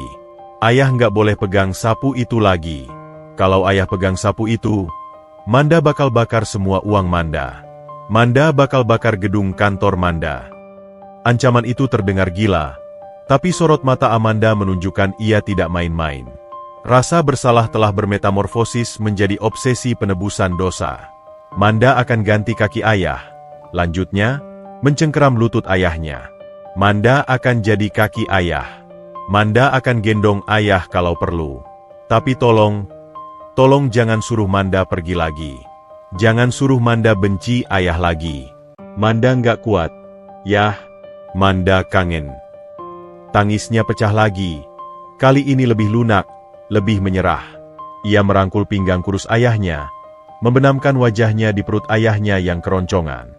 Ia bisa mendengar bunyi perut itu, bunyi kelaparan yang jujur. Bunyi itu menampar Amanda sekali lagi. Ayahnya lapar. Sementara jam tangan yang melingkar di pergelangan tangan Amanda harganya bisa untuk memberi makan satu kampung selama setahun. Ironi ini membakar kewarasan Amanda. Ia segera merogoh tasnya yang tergeletak di aspal, mengeluarkan dompet, mengeluarkan semua isinya. Uang merah, kartu kredit, kartu nama, semuanya berhamburan. Ayah mau apa? Ayah mau makan apa? Kita beli semuanya. Kita beli restoran itu. Kita beli pabrik rotinya. Racau Amanda panik, mencoba menutupi lubang di hatinya dengan uang, satu-satunya cara yang ia tahu selama ini. Tapi Pak Kasino hanya tersenyum.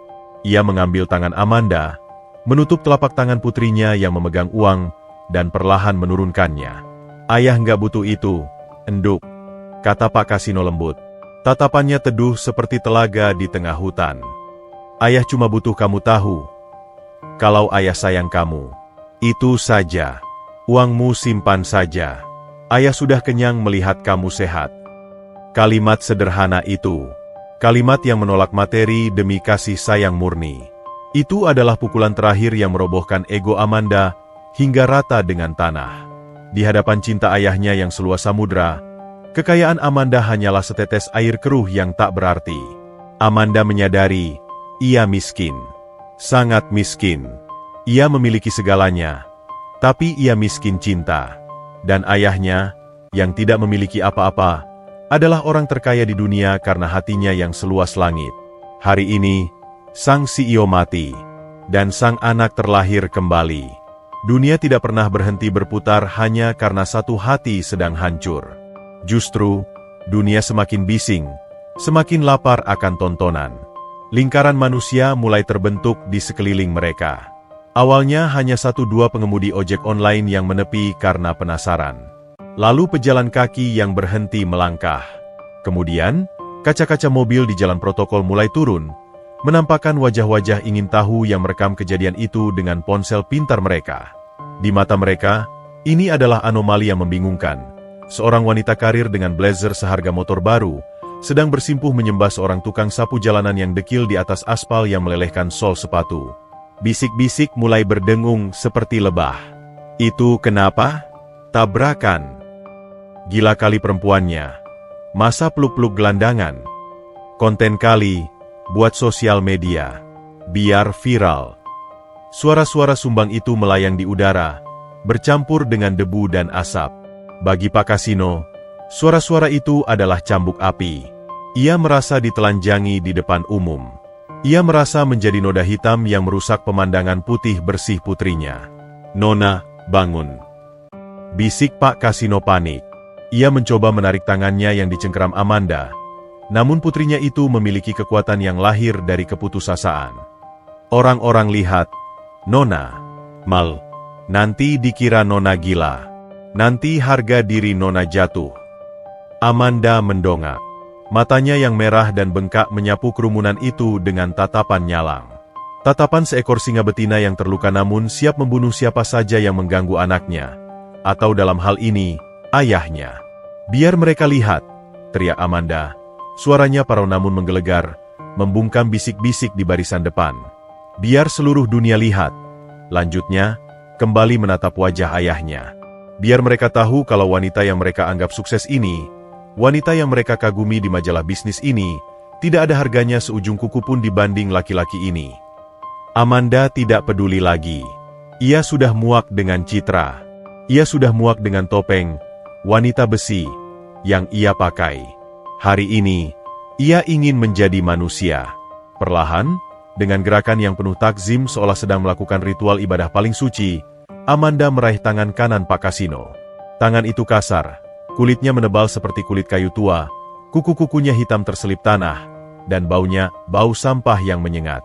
Tangan yang setiap hari memegang gagang sapu, memungut puntung rokok orang lain, dan membersihkan muntahan kota. Bagi orang lain, tangan itu menjijikan. Sumber penyakit. Bagi Amanda, tangan itu adalah tangan Tuhan yang memberinya kehidupan. Tanpa ragu sedetik pun, Amanda menundukkan kepalanya. Bibirnya yang dipoles lipstik merah menyentuh punggung tangan kotor itu. Ia menciumnya. Lama. Sangat lama. Ia tidak sekadar menempelkan bibir. Ia meresapi tekstur kulit kasar itu. Ia mencium aroma keringat dan debu itu seolah itu adalah parfum termahal dari surga. Air matanya kembali menetes. Jatuh membasahi kulit keriput ayahnya, membersihkan sedikit debu yang menempel di sana. "Tangan ini," gumam Amanda di sela ciumannya. Getaran bibirnya terasa di kulit Pak Kasino. "Tangan ini yang dulu nyuapin Manda makan. Tangan ini yang dulu mandiin Manda. Tangan ini yang dulu kerja siang malam sampai berdarah cuma buat beli susu Manda." Pak Kasino gemetar hebat. Dadanya sesak oleh gelombang haru yang meledak-ledak. Ia ingin menarik tangannya karena merasa kotor. Tapi ciuman putrinya itu mengunci pergerakannya. Rasanya hangat. Rasanya memuliakan. Seumur hidupnya ia merasa rendah, selalu menengadahkan tangan di bawah, selalu menjadi alas kaki peradaban. Tapi hari ini, di trotoar panas ini, ia diangkat setinggi langit oleh darah dagingnya sendiri. "Jangan cium tangan ayah, nak. Ayah kotor, ayah bau." Isak Pak Kasino, pertahanannya runtuh total. Ia menangis seperti bayi, bahunya terguncang naik turun. Amanda menggeleng kuat, pipinya masih menempel di tangan ayahnya. "Nggak ada yang kotor dari keringat halal." "Yah, nggak ada," bantah Amanda tegas. Ia mengangkat wajahnya, menatap mata ayahnya dengan intensitas yang membakar. "Yang kotor itu Manda. Manda yang lupa diri.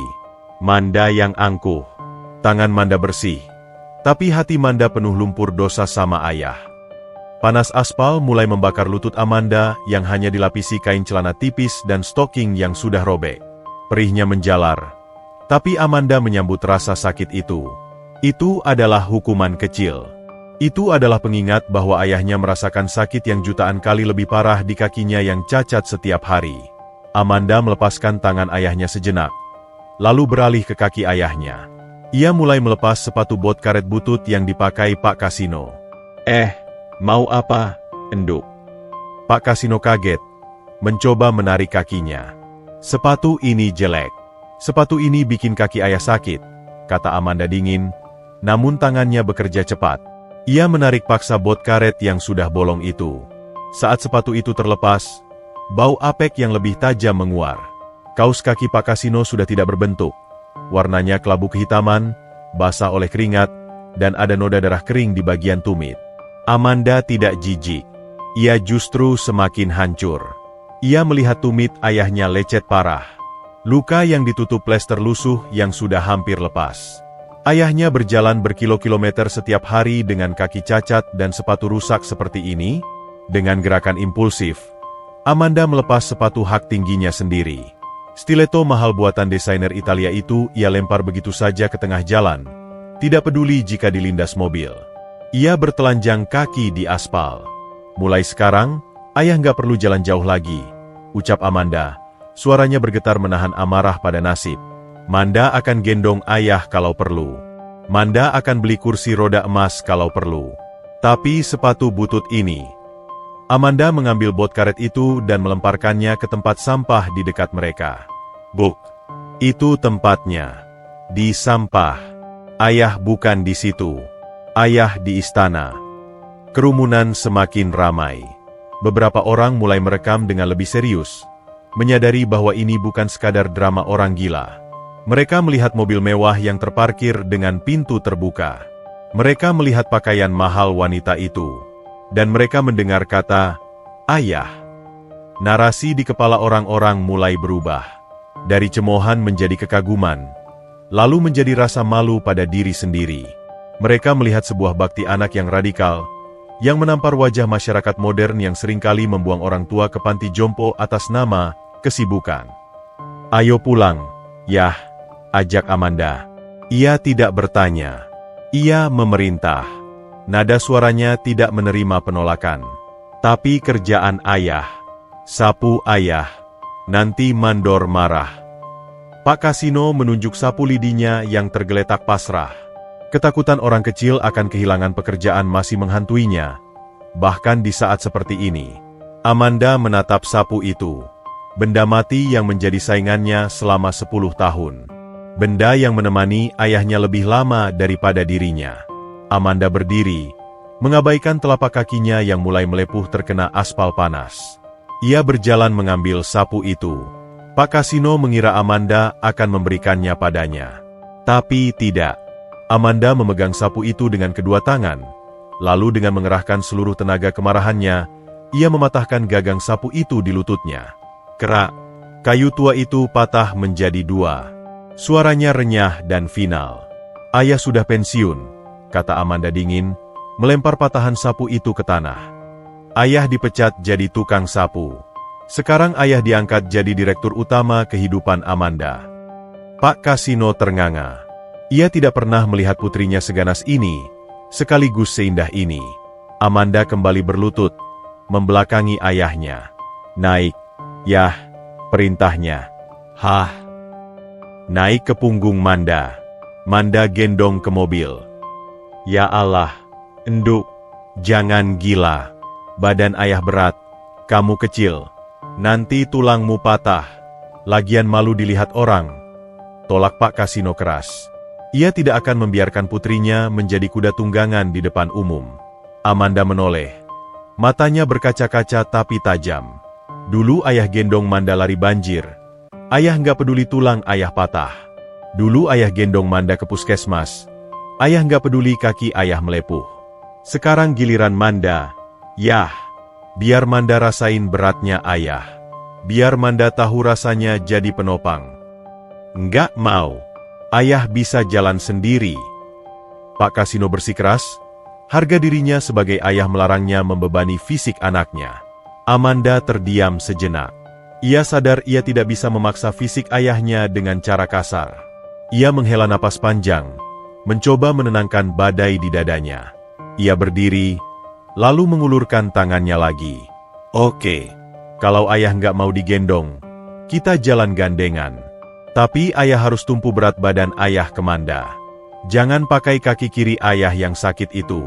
Pakai badan Manda sebagai tongkat. Pak Kasino menatap uluran tangan itu. Tangan yang bersih, putih, dan terawat. Kontras dengan tangannya yang hitam. Namun ia melihat ketulusan yang menyakitkan di mata Amanda. Jika ia menolak lagi, ia tahu hati anaknya akan hancur lebih parah daripada kakinya. Dengan gemetar, Pak Kasino menyambut uluran tangan itu. Kulit bertemu kulit. Darah bertemu darah. Amanda segera merangkul pinggang ayahnya erat-erat, memosisikan bahunya di bawah ketiak ayahnya, menjadi penyangga hidup. Siap, yah? Bisik Amanda. Siap, Enduk. Jawab Pak Kasino lirih. Air matanya tak henti mengalir. Mereka mulai berjalan menuju mobil mewah itu.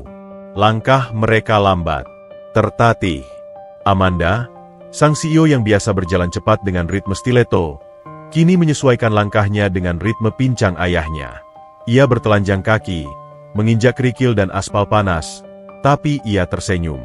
Senyum yang merekah di wajah Amanda saat itu adalah senyum paling tulus yang pernah ia miliki dalam 10 tahun terakhir. Rasa sakit di telapak kakinya adalah obat bius bagi rasa sakit di hatinya. Kerumunan orang membelah, memberi jalan. Tidak ada lagi yang berani mencemooh. Hening. Beberapa orang bahkan menundukkan kepala, menyembunyikan mata mereka yang basah. Seorang ibu-ibu paruh baya di pinggir jalan terlihat mengusap air matanya dengan ujung kerudung. Di tengah panggung jalanan Jakarta yang kejam, Amanda dan Pak Kasino berjalan beriringan. Sebuah pemandangan kontradiktif yang indah, kemewahan yang merangkul kemiskinan, masa depan yang menopang masa lalu. Mereka bukan lagi CEO dan tukang sapu. Mereka hanyalah ayah dan anak yang sedang berjalan pulang. Gerbang besi tempat setinggi 4 meter itu terbuka perlahan secara otomatis, mengeluarkan dengungan hidrolik yang halus dan mahal. Sedan hitam yang membawa Amanda dan Pak Kasino meluncur masuk, meninggalkan debu Jakarta di luar sana. Roda mobil berdesis pelan saat menyentuh paving blok halaman yang tersusun rapi, dikelilingi taman tropis yang dirawat oleh tukang kebun profesional. Di dalam kabin mobil yang sejuk, Pak Kasino duduk kaku. Tubuhnya menempel rapat ke pintu, berusaha sekuat tenaga agar seragam oranyenya yang kotor tidak menyentuh jok kulit berwarna beige yang tampak begitu suci. Ia menahan napas. Takut bau badannya mencemari udara yang beraroma pine wood ini. Matanya melirik ke sekeliling dengan ketakutan seorang pencuri yang masuk ke kuil emas. Enduk. Bisiknya. Suaranya gemetar. Ini rumah siapa? Rumah majikanmu. Amanda, yang duduk di sebelahnya sambil terus menggenggam tangan kapalan itu, tersenyum lembut. Senyum yang lelah tapi penuh kelegaan. Ini rumah ayah. Jawabnya tegas. Majikannya itu ayah. Manda cuma numpang. Pak Kasino menelan ludah. Ia melihat pilar-pilar raksasa yang menyangga teras depan. Ia melihat jendela-jendela kaca lebar yang memantulkan langit sore. Ini bukan rumah. Ini istana dalam dongeng yang sering ia ceritakan dulu, tapi versinya jauh lebih megah dari imajinasinya yang miskin. Mobil berhenti di lobi utama. Pak Rusli, sopir yang masih shock dengan kejadian di jalan tadi, dengan sigap membukakan pintu. Namun kali ini, ia tidak hanya membukakan pintu untuk Amanda. Ia membukakan pintu untuk Pak Kasino dengan hormat yang canggung. "Mari, Pak," ucap Pak Rusli pelan. Amanda turun lebih dulu, lalu membantu ayahnya keluar. Saat kaki telanjang Pak Kasino yang penuh luka menginjak lantai marmer teras yang dingin dan mengkilap, ia tersentak. Ia refleks menarik kakinya kembali, seolah lantai itu terbuat dari bara api. Kotor, enduk, lantainya bersih banget, kaki ayah hitam. Pak Kasino panik, melihat jejak debu hitam yang tertinggal di marmer putih itu. "Biarin," seru Amanda ringan. Ia memberi isyarat pada kepala pelayan yang sudah menunggu di pintu, seorang wanita parubaya bernama Bei Ijah yang mematung melihat pemandangan itu. "Bei Ijah, jangan bersihkan jejak kaki ini dulu. Siapkan air hangat di jacuzzi kamar utama. Sekarang, masukkan garam mandi yang wangi, minyak esensial, semuanya." Baik, Nona. Bei Ijah tergagap. Matanya membelalak melihat tamu yang dibawa majikannya. Bau sampah mulai menguar di teras mewah itu. Tapi tatapan tajam Amanda membungkam segala protes yang mungkin ada di benak para pelayan. Amanda menuntun ayahnya masuk. Langkah Pak Kasino tertatih-tatih di atas karpet persia tebal di ruang tamu. Ia merasa seperti berjalan di atas awan. Di kiri kanannya, perabotan antik dan lukisan abstrak tergantung angkuh. Ia merasa sangat kecil, sangat asing, seperti seekor tikus got yang tersesat di ruang operasi yang steril. Kita ke kamar mandi dulu. Yah, kita lunturkan semua debu jahat ini, kata Amanda lembut. Mereka masuk ke kamar mandi utama. Ruangan itu sendiri lebih besar dari rumah petak kontrakan mereka dulu. Dindingnya dilapisi batu alam, keran airnya berwarna emas, dan di tengah ruangan terdapat batu besar yang sudah mengepulkan uap hangat beraroma lavender. Bei Ijah, tolong ambilkan handuk dan piyama sutra yang baru saya beli kemarin buat kado klien. Yang ukuran besar, perintah Amanda. Dan, kalian semua keluar. Jangan ada yang masuk. Biar saya sendiri yang urus ayah. Bei Ijah mengangguk patuh dan menutup pintu, meninggalkan ayah dan anak itu dalam keheningan uap hangat. Pak Kasino berdiri mematung di pinggir kolam mandi. Ia menatap air jernih itu dengan ragu. Manda, ayah bisa mandi sendiri. Cicitnya malu. Amanda menggeleng. Ia mulai melepas blazernya yang mahal dan melemparnya ke keranjang pakaian kotor. Ia menggulung lengan kemeja putihnya. Dulu ayah yang mandiin Manda waktu bayi. Ayah yang cebokin Manda. Ayah yang gosok punggung Manda. Sekarang giliran Manda, ucapnya. Suaranya tidak bisa dibantah. Dengan tangan gemetar, Amanda mulai melucuti seragam oranye kebesaran itu. Kancing demi kancing. Kain kasar itu jatuh ke lantai, menampakkan tubuh renta yang menyedihkan. Tulang rusuk yang menonjol, kulit yang keriput dan kusam, serta bekas-bekas luka goresan yang tak terhitung jumlahnya. Hati Amanda teriris perih melihat peta penderitaan di tubuh ayahnya. Tapi ia menahan tangisnya. Ia harus kuat. Ini adalah ritual penyembuhan. Ia menuntun ayahnya masuk ke dalam air hangat. Desah Pak Kasino panjang saat kulitnya yang lelah bersentuhan dengan air hangat. Rasanya seperti dipeluk oleh ribuan kapas. Otot-ototnya yang tegang selama 10 tahun perlahan kendur. Rasa sakit di kakinya yang cacat sedikit mereda oleh hangatnya air. Amanda mengambil spons lembut dan sabun cair beraroma mewah. Ia mulai menggosok punggung ayahnya. Perlahan. Sangat hati-hati, seolah ia sedang membersihkan keramik dinasti Ming yang retak. Ia menggosok daki tebal yang menumpuk di leher. Ia membersihkan sela-sela jari tangan yang hitam karena tanah. Ia menyampur rambut putih yang kaku dan apek itu hingga berbusa banyak. Air di batu perlahan berubah keruh. Coklat. Hitam. Itu bukan sekadar kotoran fisik. Itu adalah residu kesedihan. Itu adalah endapan rasa malu, rasa lapar, dan rasa sepi yang melekat di kulit Pak Kasino selama 1 dekade. Amanda sedang membilasnya, melarutkannya, membuangnya ke saluran pembuangan. Enak, ya? Tanya Amanda lirih. Air matanya menetes bercampur dengan air sabun. Enak, enduk, enak sekali. Gumam Pak Kasino, matanya terpejam. Rasanya ayah mimpi. Kalau ini mimpi, ayah nggak mau bangun. Biar ayah mati dalam mimpi ini saja. Jangan ngomong gitu. Amanda menggosok punggung ayahnya lebih keras sedikit. Ini bukan mimpi. Ini nyata. Ini baru awal. Ayah harus hidup 1000 tahun lagi buat nikmatin ini semua. Setelah bersih, Amanda membilas tubuh ayahnya dengan air pancuran yang segar.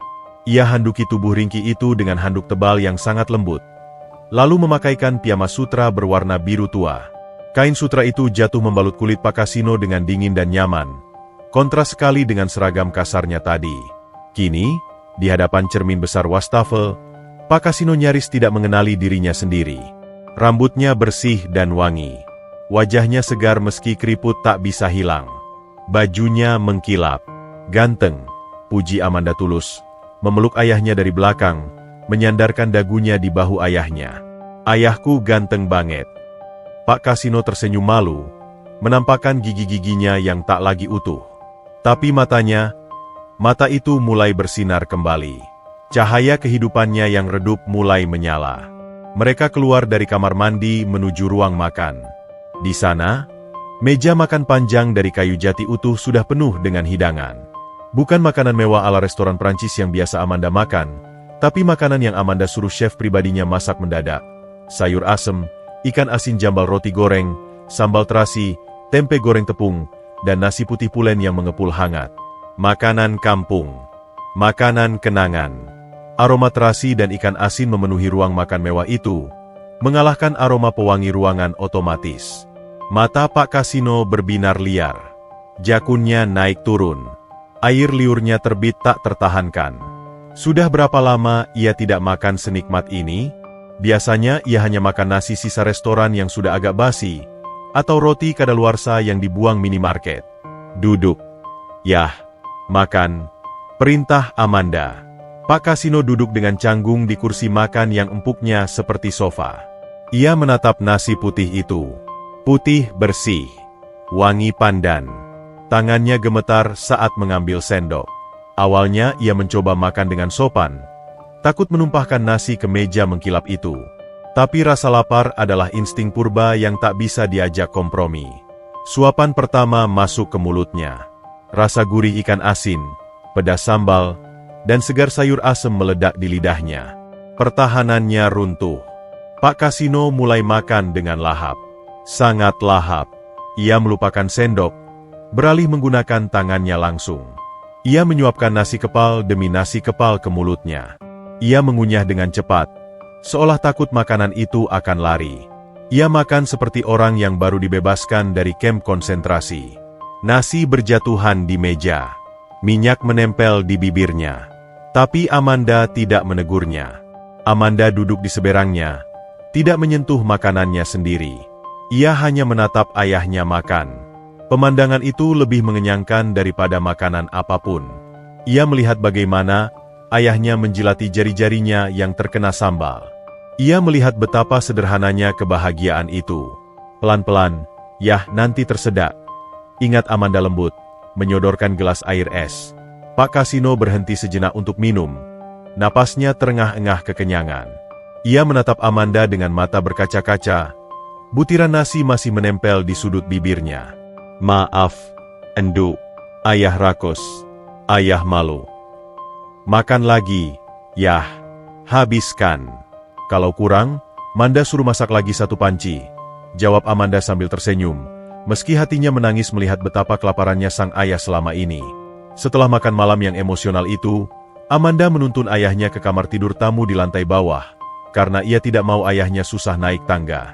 Kamar itu luas, menghadap ke kolam renang.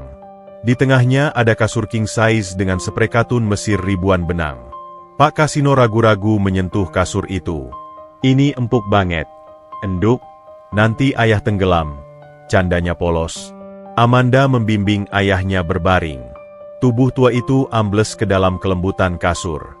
Selimut tebal ditarik menutupi tubuhnya hingga sebatas dada. AC disesuaikan suhunya agar sejuk tapi tidak dingin menusuk tulang. Lampu kamar diredupkan. Hanya lampu tidur di nakas yang menyala temaram, menciptakan suasana damai. Amanda duduk di tepi ranjang, memegang tangan ayahnya lagi. Ia tidak mau melepaskannya. Takut saat ia bangun besok, ini semua hanya ilusi. Tidur. Yah, nggak ada nyamuk di sini. Nggak ada banjir. Nggak ada suara tikus. Bisik Amanda. Pak Kasino menatap langit-langit kamar yang tinggi dan berukir indah. Ia menghela napas panjang. Sangat panjang. Helaan napas yang melepaskan beban 10 tahun. Enduk. Ya, yah. Terima kasih. Suara Pak Kasino memberat. Matanya mulai layu karena kantuk dan kenyang. Terima kasih sudah cari ayah. Terima kasih sudah nggak malu punya bapak tukang sapu. Manda yang makasih. Yah, makasih sudah nyelamatin nyawa Manda 2 kali. Sekali waktu bayi, sekali waktu kecelakaan truk itu. Pak Kasino tersenyum. Perlahan, matanya terpejam. Dengkur halus mulai terdengar. Irama napasnya teratur dan tenang. Untuk pertama kalinya dalam 10 tahun, Pak Kasino tidur tanpa rasa was-was. Ia tidur bukan di atas kardus di peran toko, bukan di pos ronda, tapi di istana anaknya. Amanda menatap wajah tidur ayahnya. Wajah itu tampak damai, seperti bayi. Di kamar yang sunyi itu, Amanda bersumpah pada kegelapan malam. Ia akan menebus setiap detik penderitaan ayahnya dengan kebahagiaan, sampai maut memisahkan mereka lagi. Malam itu, Jakarta di luar sana masih bising dan kejam. Tapi di dalam kamar ini, surga kecil telah turun ke bumi. Waktu adalah penipu ulung. Ia memberikan kebahagiaan dengan tangan kanan, namun di saat yang sama, tangan kirinya bersiap merenggutnya kembali. 3 bulan. Hanya 90 hari Tuhan mengizinkan surga kecil itu tercipta di rumah mewah Amanda. 3 bulan yang terasa seperti kedipan mata, namun padat oleh tawa yang selama 10 tahun hilang. Dalam waktu singkat itu, rumah Amanda yang dulu dingin seperti mausoleum marmer, berubah menjadi hangat. Bau pewangi ruangan buatan berganti dengan aroma minyak kayu putih dan tembakau linting, kebiasaan lama Pak Kasino yang tak bisa hilang, meski Amanda sudah membelikannya cerutu mahal. Setiap sore, Amanda pulang lebih awal dari kantor. Ia, sang CEO yang dulu gila kerja, kini berlari pulang seperti anak SD yang tidak sabar bertemu orang tuanya. Ia akan menemukan ayahnya duduk di kursi goyang di teras belakang, memandang kolam renang dengan tatapan takjub yang tak pernah pudar, mengenakan piyama sutra yang kini menjadi seragam kebesarannya. Mereka akan mengobrol tentang hal-hal remeh, tentang burung gereja yang mencuri remah roti, tentang rasa teh yang kurang manis, atau tentang kenangan masa kecil yang lucu. Namun, hukum alam tidak bisa disuap, bahkan dengan triliunan rupiah sekalipun. Tubuh Pak Kasino, mesin tua yang telah dipaksa bekerja di luar batas kemanusiaan selama 1 dekade, mulai menagih bayarannya. 10 tahun tidur di atas semen dingin, 10 tahun menghirup debu jalanan, 10 tahun makan sampah, dan 10 tahun menahan sakit di kaki yang cacat, telah meninggalkan kerusakan permanen yang tak terlihat. Organ-organ dalamnya lelah. Jantungnya melemah. Paru-parunya menyerah. Malam itu, hujan turun rintik-rintik, membasahi jendela kaca kamar Pak Kasino, menciptakan irama melankolis yang mengiringi napas berat lelaki tua itu. Di dalam kamar yang lampunya diredupkan, suasana hening mencekam. Bunyi bibi pelan dari mesin monitor jantung portabel yang disewa Amanda menjadi satu-satunya penanda waktu. Amanda duduk di tepi ranjang. Wajahnya pucat, matanya bengkak. Ia menggenggam tangan ayahnya yang terasa dingin, sangat dingin, seolah darah hangat enggan mengalir ke sana lagi. Dokter pribadi terbaik yang diterbangkan dari Singapura baru saja keluar setengah jam lalu. Vonisnya diucapkan dengan nada sopan namun mematikan. Tubuhnya sudah selesai berjuang, Nona. Tidak ada penyakit spesifik. Beliau hanya selesai. Biarkan beliau istirahat. Selesai. Kata itu terngiang di kepala Amanda. Lebih menyakitkan daripada vonis kanker sekalipun. Bagaimana mungkin perjuangan heroik ayahnya berakhir dengan kata sesederhana itu? Yah. Panggil Amanda lirih. Suaranya pecah. Ia mendekatkan telinganya ke bibir ayahnya. Takut melewatkan satu hembusan napas pun. Kelopak mata Pak Kasino bergerak pelan. Berat. Sangat berat. Namun dengan sisa tenaga terakhirnya, ia membukanya. Mata tua itu sudah keruh. Selaput putih mulai menutupi pupilnya. Namun sorot kasih sayangnya masih tajam menembus kabut kematian. Ia melihat putrinya. Putrinya yang cantik. Putrinya yang sukses. Putrinya yang kembali. Jangan nangis. Bisik Pak Kasino. Suaranya bukan lagi suara, melainkan desisan angin kering dari tenggorokan yang tak lagi basah. Amanda menggeleng kuat. Air matanya jatuh menetes ke punggung tangan ayahnya. Manda nggak mau sendirian lagi. Yah, jangan tinggalin Manda. Manda baru ketemu ayah. Ini nggak adil. Kita punya uang. Yah, kita bisa beli jantung baru, paru-paru baru, apa aja. Ayah harus sembuh. Pak Kasino tersenyum lemah. Senyum yang hanya menarik satu sisi bibirnya, namun penuh dengan kedamaian yang aneh. Tangan kirinya bergerak lambat, sangat lambat, mencoba meraih pipi Amanda. Amanda segera menangkap tangan itu, menempelkannya ke pipinya sendiri, mencium telapak tangan kasar itu bertubi-tubi. Uangmu, simpan. Kata Pak Kasino tersendat-sendat. Napasnya mulai memburu. Ngik, ngik. Buat anak-anakmu nanti. Buat bantu orang susah. Lelaki tua itu mengambil napas panjang, mengumpulkannya di dada yang terasa sempit. Ia tahu waktunya tinggal hitungan menit. Malaikat maut sudah berdiri di sudut kamar, menunggu dengan sopan. Ia tidak takut. Sama sekali tidak. Ia justru merasa lega. Tugasnya sudah purna. Ia sudah mengantar putrinya ke gerbang istana, dan ia sudah sempat merasakan empuknya singgasana itu walau sebentar. Manda. Iya, Yah? Manda di sini. Manda peluk ayah. Amanda naik atas kasur, berbaring di samping ayahnya, memeluk tubuh ringkih itu erat-erat seperti guling. Ia ingin membagi panas tubuhnya. Ia ingin menahan nyawa ayahnya dengan pelukannya. Dengar ayah. Pak Kasino menatap langit-langit kamar yang samar. 10 tahun lalu, ayah ninggalin kamu karena ayah nggak punya apa-apa buat dikasih. Ayah cuma beban. Enggak, Yah. Ayah bukan beban. Potong Amanda cepat. SSSHH. Pak Kasino menenangkannya. Sekarang, ayah pergi. Ayah pergi dengan kaya raya. Ayah punya harta paling mahal. Mata Pak Kasino beralih menatap manik mata Amanda dalam-dalam. Ayah punya cinta kamu. Ayah punya maaf kamu. Ayah mati sebagai raja, bukan tukang sapu. Air mata mengalir dari sudut mata Pak Kasino, membasahi bantal sutra. Itu bukan air mata sedih. Itu air mata bahagia. Bahagia karena ia tidak mati di pinggir selokan sendirian dikerubungi lalat. Bahagia karena ia mati di pelukan orang yang paling ia cintai di dunia ini. Janji sama ayah. Napasnya makin putus-putus. Jeda antar napas semakin panjang. Jangan benci takdir. Jangan sedih lama-lama. Ayah capek. Enduk. Kaki ayah. Sakitnya hilang. Kalimat terakhir itu menghantam Amanda. Selama ini, setiap detik, ayahnya menahan sakit di kakinya yang cacat. Sekarang, kematian menawarkan obat penawar rasa sakit yang abadi. Bagaimana mungkin Amanda egois menahan ayahnya tetap hidup dalam kesakitan? Amanda memejamkan mata, menelan ludah yang terasa pahit. Ia harus melepaskannya. Ia harus menjadi anak yang berbakti untuk terakhir kalinya, mengizinkan ayahnya pulang. Pergilah, Yah. Bisik Amanda di telinga ayahnya. Suaranya bergetar hebat namun ikhlas. Pergilah. Tidur yang nyenyak. Kaki ayah sudah sembuh. Ayah bisa lari kencang di surga. Manda ikhlas. Manda ikhlas. Mendengar kata ikhlas itu, tubuh Pak Kasino menjadi rileks sepenuhnya. Beban di pundaknya terangkat.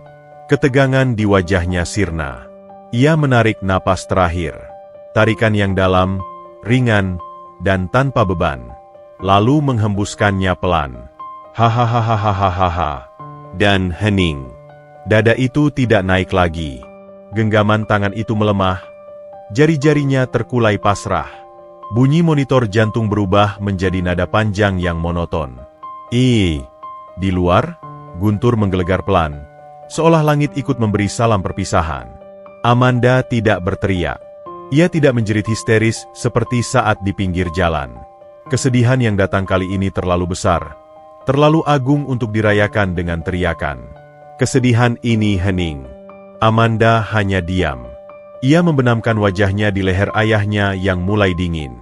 Ia mencium aroma minyak kayu putih itu untuk terakhir kalinya. Ia merasakan detak jantungnya sendiri yang berpacu kencang. Kontras dengan keheningan di dada ayahnya. Dunia berhenti berputar. Sang prajurit penjaga gerbang telah menyelesaikan tugasnya. Ia telah menahan badai, menahan truk, menahan lapar, dan menahan rindu selama puluhan tahun. Kini, perisainya diletakkan. Pedangnya disarungkan. Ia pulang ke barak keabadian dengan senyum kemenangan terukir abadi di bibirnya yang pucat. Amanda mengangkat wajahnya, menatap wajah jenazah ayahnya. Senyum itu, benar-benar ada senyum di sana.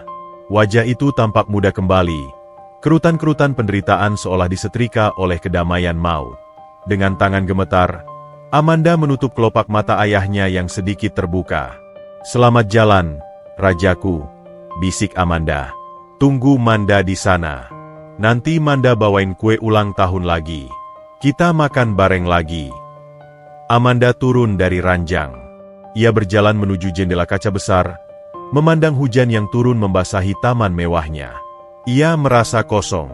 Separuh jiwanya ikut pergi bersama napas terakhir ayahnya. Rumah besar ini kembali terasa luas dan sepi. Namun, ada yang berbeda kali ini. Kesepian ini tidak lagi dingin. Kesepian ini hangat. Karena sekarang, di setiap sudut rumah, di setiap hembusan angin, dan di dalam detak jantungnya sendiri, Amanda tahu ayahnya ada di sana. Hidup dalam kenangan, abadi dalam rasa. Cinta tidak mati bersama raga. Cinta hanya berubah bentuk menjadi rindu yang tak berujung. Malam itu, Amanda tidak tidur. Ia duduk di samping jenazah ayahnya sampai pagi, memegang tangan kaku itu, menceritakan semua dongeng yang belum sempat ia ceritakan selama 10 tahun yang hilang. Langit Jakarta pagi ini tidak menangis. Tidak ada awan kelabu, tidak ada gerimis melankolis seperti di film-film sedih. Justru, matahari bersinar gagah, menyiramkan cahaya emasnya ke atas hamparan rumput hijau di pemakaman elit San Diego Hills. Cahaya itu hangat, seolah Tuhan sedang menggelar karpet merah cahaya untuk menyambut kepulangan jiwa yang mulia. Di atas bukit kecil yang menghadap danau buatan itu, sebuah tenda putih besar berdiri megah. Kursi-kursi berlapis kain satin tertata rapi. Ratusan karangan bunga berdiri berjajar sepanjang jalan masuk, mengirimkan aroma sedap malam dan melati yang menyengat, bercampur dengan aroma tanah merah yang baru digali. Namun, pemandangan paling mencolok bukanlah kemewahan upacara itu, melainkan siapa yang hadir di sana. Biasanya, pemakaman di blok VIP ini hanya dihadiri oleh orang-orang berjas hitam licin, wanita bersanggul dengan kacamata hitam lebar, dan mobil-mobil mewah yang mengkilap. Tapi hari ini, terjadi anomali sosial yang mengguncang logika. Di barisan kursi sebelah kiri, duduk para direksi, kolega bisnis, dan pejabat pemerintah dengan setelan Armani mereka. Wajah mereka kaku, sopan, namun berjarak. Di barisan kursi sebelah kanan, duduk ratusan orang berseragam oranye. Tukang sapu, tukang gali selokan, pemulung, pasukan oranye dinas kebersihan kota. Mereka datang dengan truk bak terbuka yang diparkir jauh di luar gerbang, lalu berjalan kaki masuk. Baju mereka mungkin lusuh, kulit mereka mungkin terbakar matahari, tapi wajah mereka memancarkan duka yang jauh lebih tulus daripada siapapun di sana. Amanda berdiri di depan podium, tepat di samping peti mati ayahnya yang terbuat dari kayu jati ukir terbaik, dilapisi vernis yang memantulkan cahaya matahari. Ia mengenakan gaun hitam sederhana, tanpa perhiasan mencolok. Rambutnya disanggul rapi, wajahnya tenang. Tidak ada air mata histeris. Air matanya sudah kering semalam. Hari ini, ia bukan anak yang meratap. Ia adalah putri yang sedang membacakan proklamasi kemenangan ayahnya. Ia memandang lautan manusia di hadapannya. Hitam dan oranye. Minyak wangi mahal dan bau keringat. Dua warna yang dulu dipisahkan oleh takdir, kini disatukan oleh kematian Pak Kasino. Amanda mendekatkan bibirnya ke mikrofon. Suaranya terdengar jernih, memecah keheningan bukit itu. Banyak dari Anda yang bertanya, mulai Amanda, matanya menyapu barisan rekan bisnisnya yang kaya raya. Siapa sebenarnya laki-laki yang kita makamkan hari ini? Kenapa CEO Amanda, yang terkenal dingin dan ambisius, memberikan pemakaman raja untuk seorang mantan tukang sapu? Hening. Angin berdesir pelan, menggoyangkan daun-daun Kamboja. Ayah saya. Suara Amanda bergetar sedikit, tapi ia menahannya kuat-kuat. Ayah saya, Pak Kasino, adalah seorang penipu ulung. Bisik-bisik kaget terdengar dari barisan jas hitam. Penipu? Ya, dia menipu saya, lanjut Amanda tegas.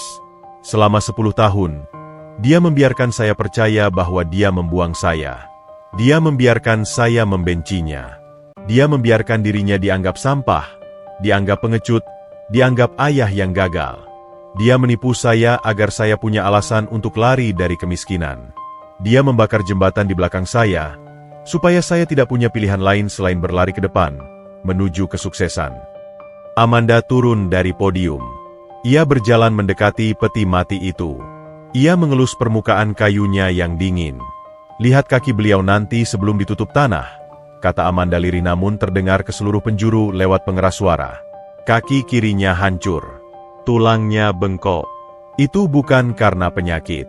Itu karena dia menahan truk seberat 10 ton agar tidak melindas tubuh kecil saya. Dia menukar kakinya dengan nyawa saya. Dia menukar masa depannya dengan masa depan saya." Di barisan pasukan oranye, terdengar isak tangis tertahan. Beberapa bapak tua mengusap mata mereka dengan topi kumal. Mereka tahu rasanya. Mereka tahu beratnya hidup di jalanan. Mereka mengerti bahasa pengorbanan tanpa suara itu. "Jadi, jangan kasihani dia," seru Amanda, mengangkat dagunya tinggi. "Jangan ada satupun dari kalian yang berani menatap peti ini dengan tatapan iba. Laki-laki di dalam peti ini bukan gelandangan. Dia adalah investor terbesar dalam hidup saya. Saham yang dia tanamkan bukan uang, tapi darah dan tulang.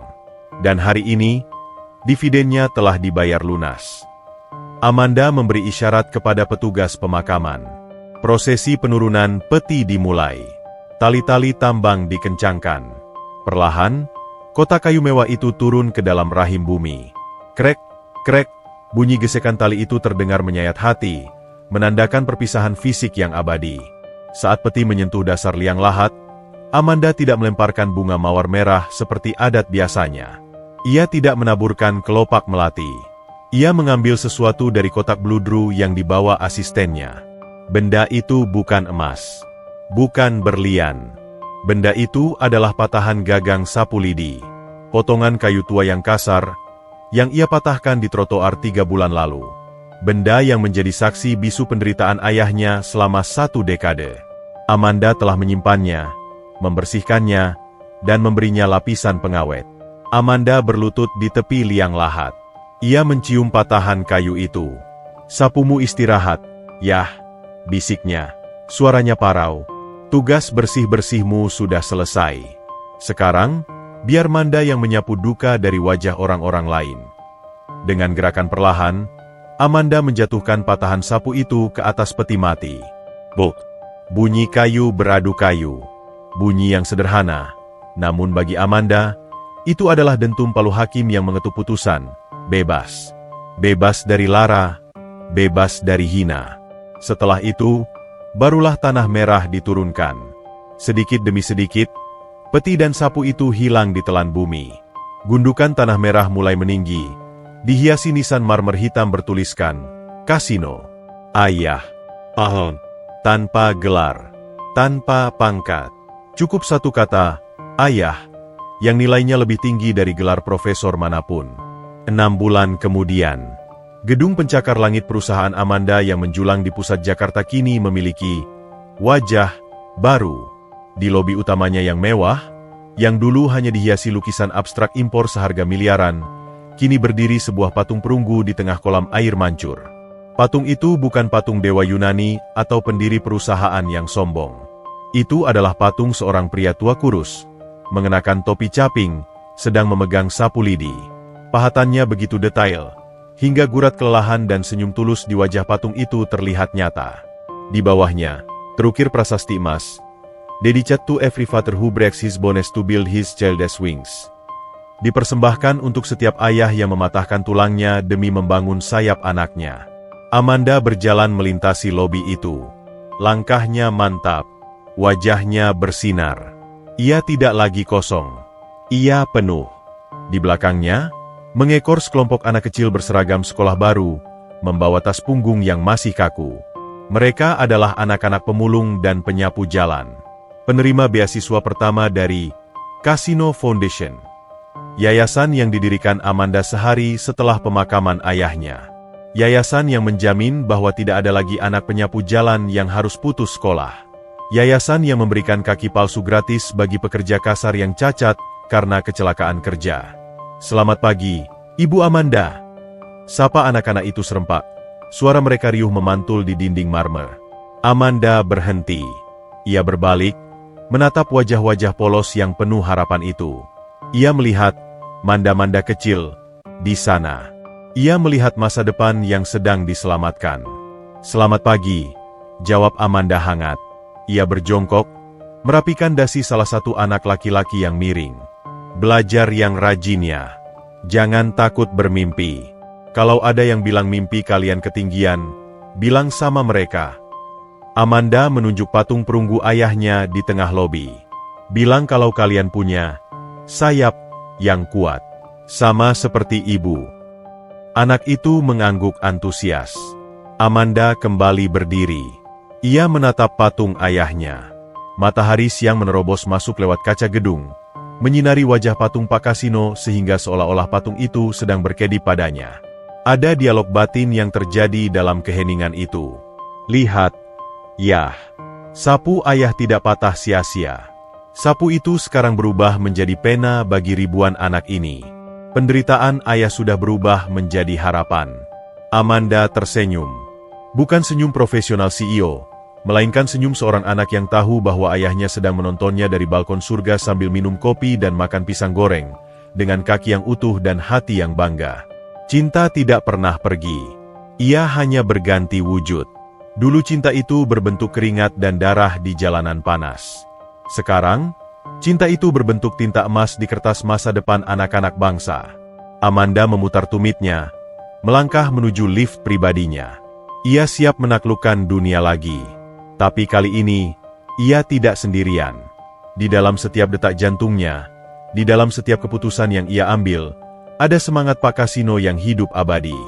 Sang penyapu jalan telah pergi, tetapi dia meninggalkan jejak yang jauh lebih bersih dan indah daripada jalanan manapun yang pernah ia sapu. Tamat.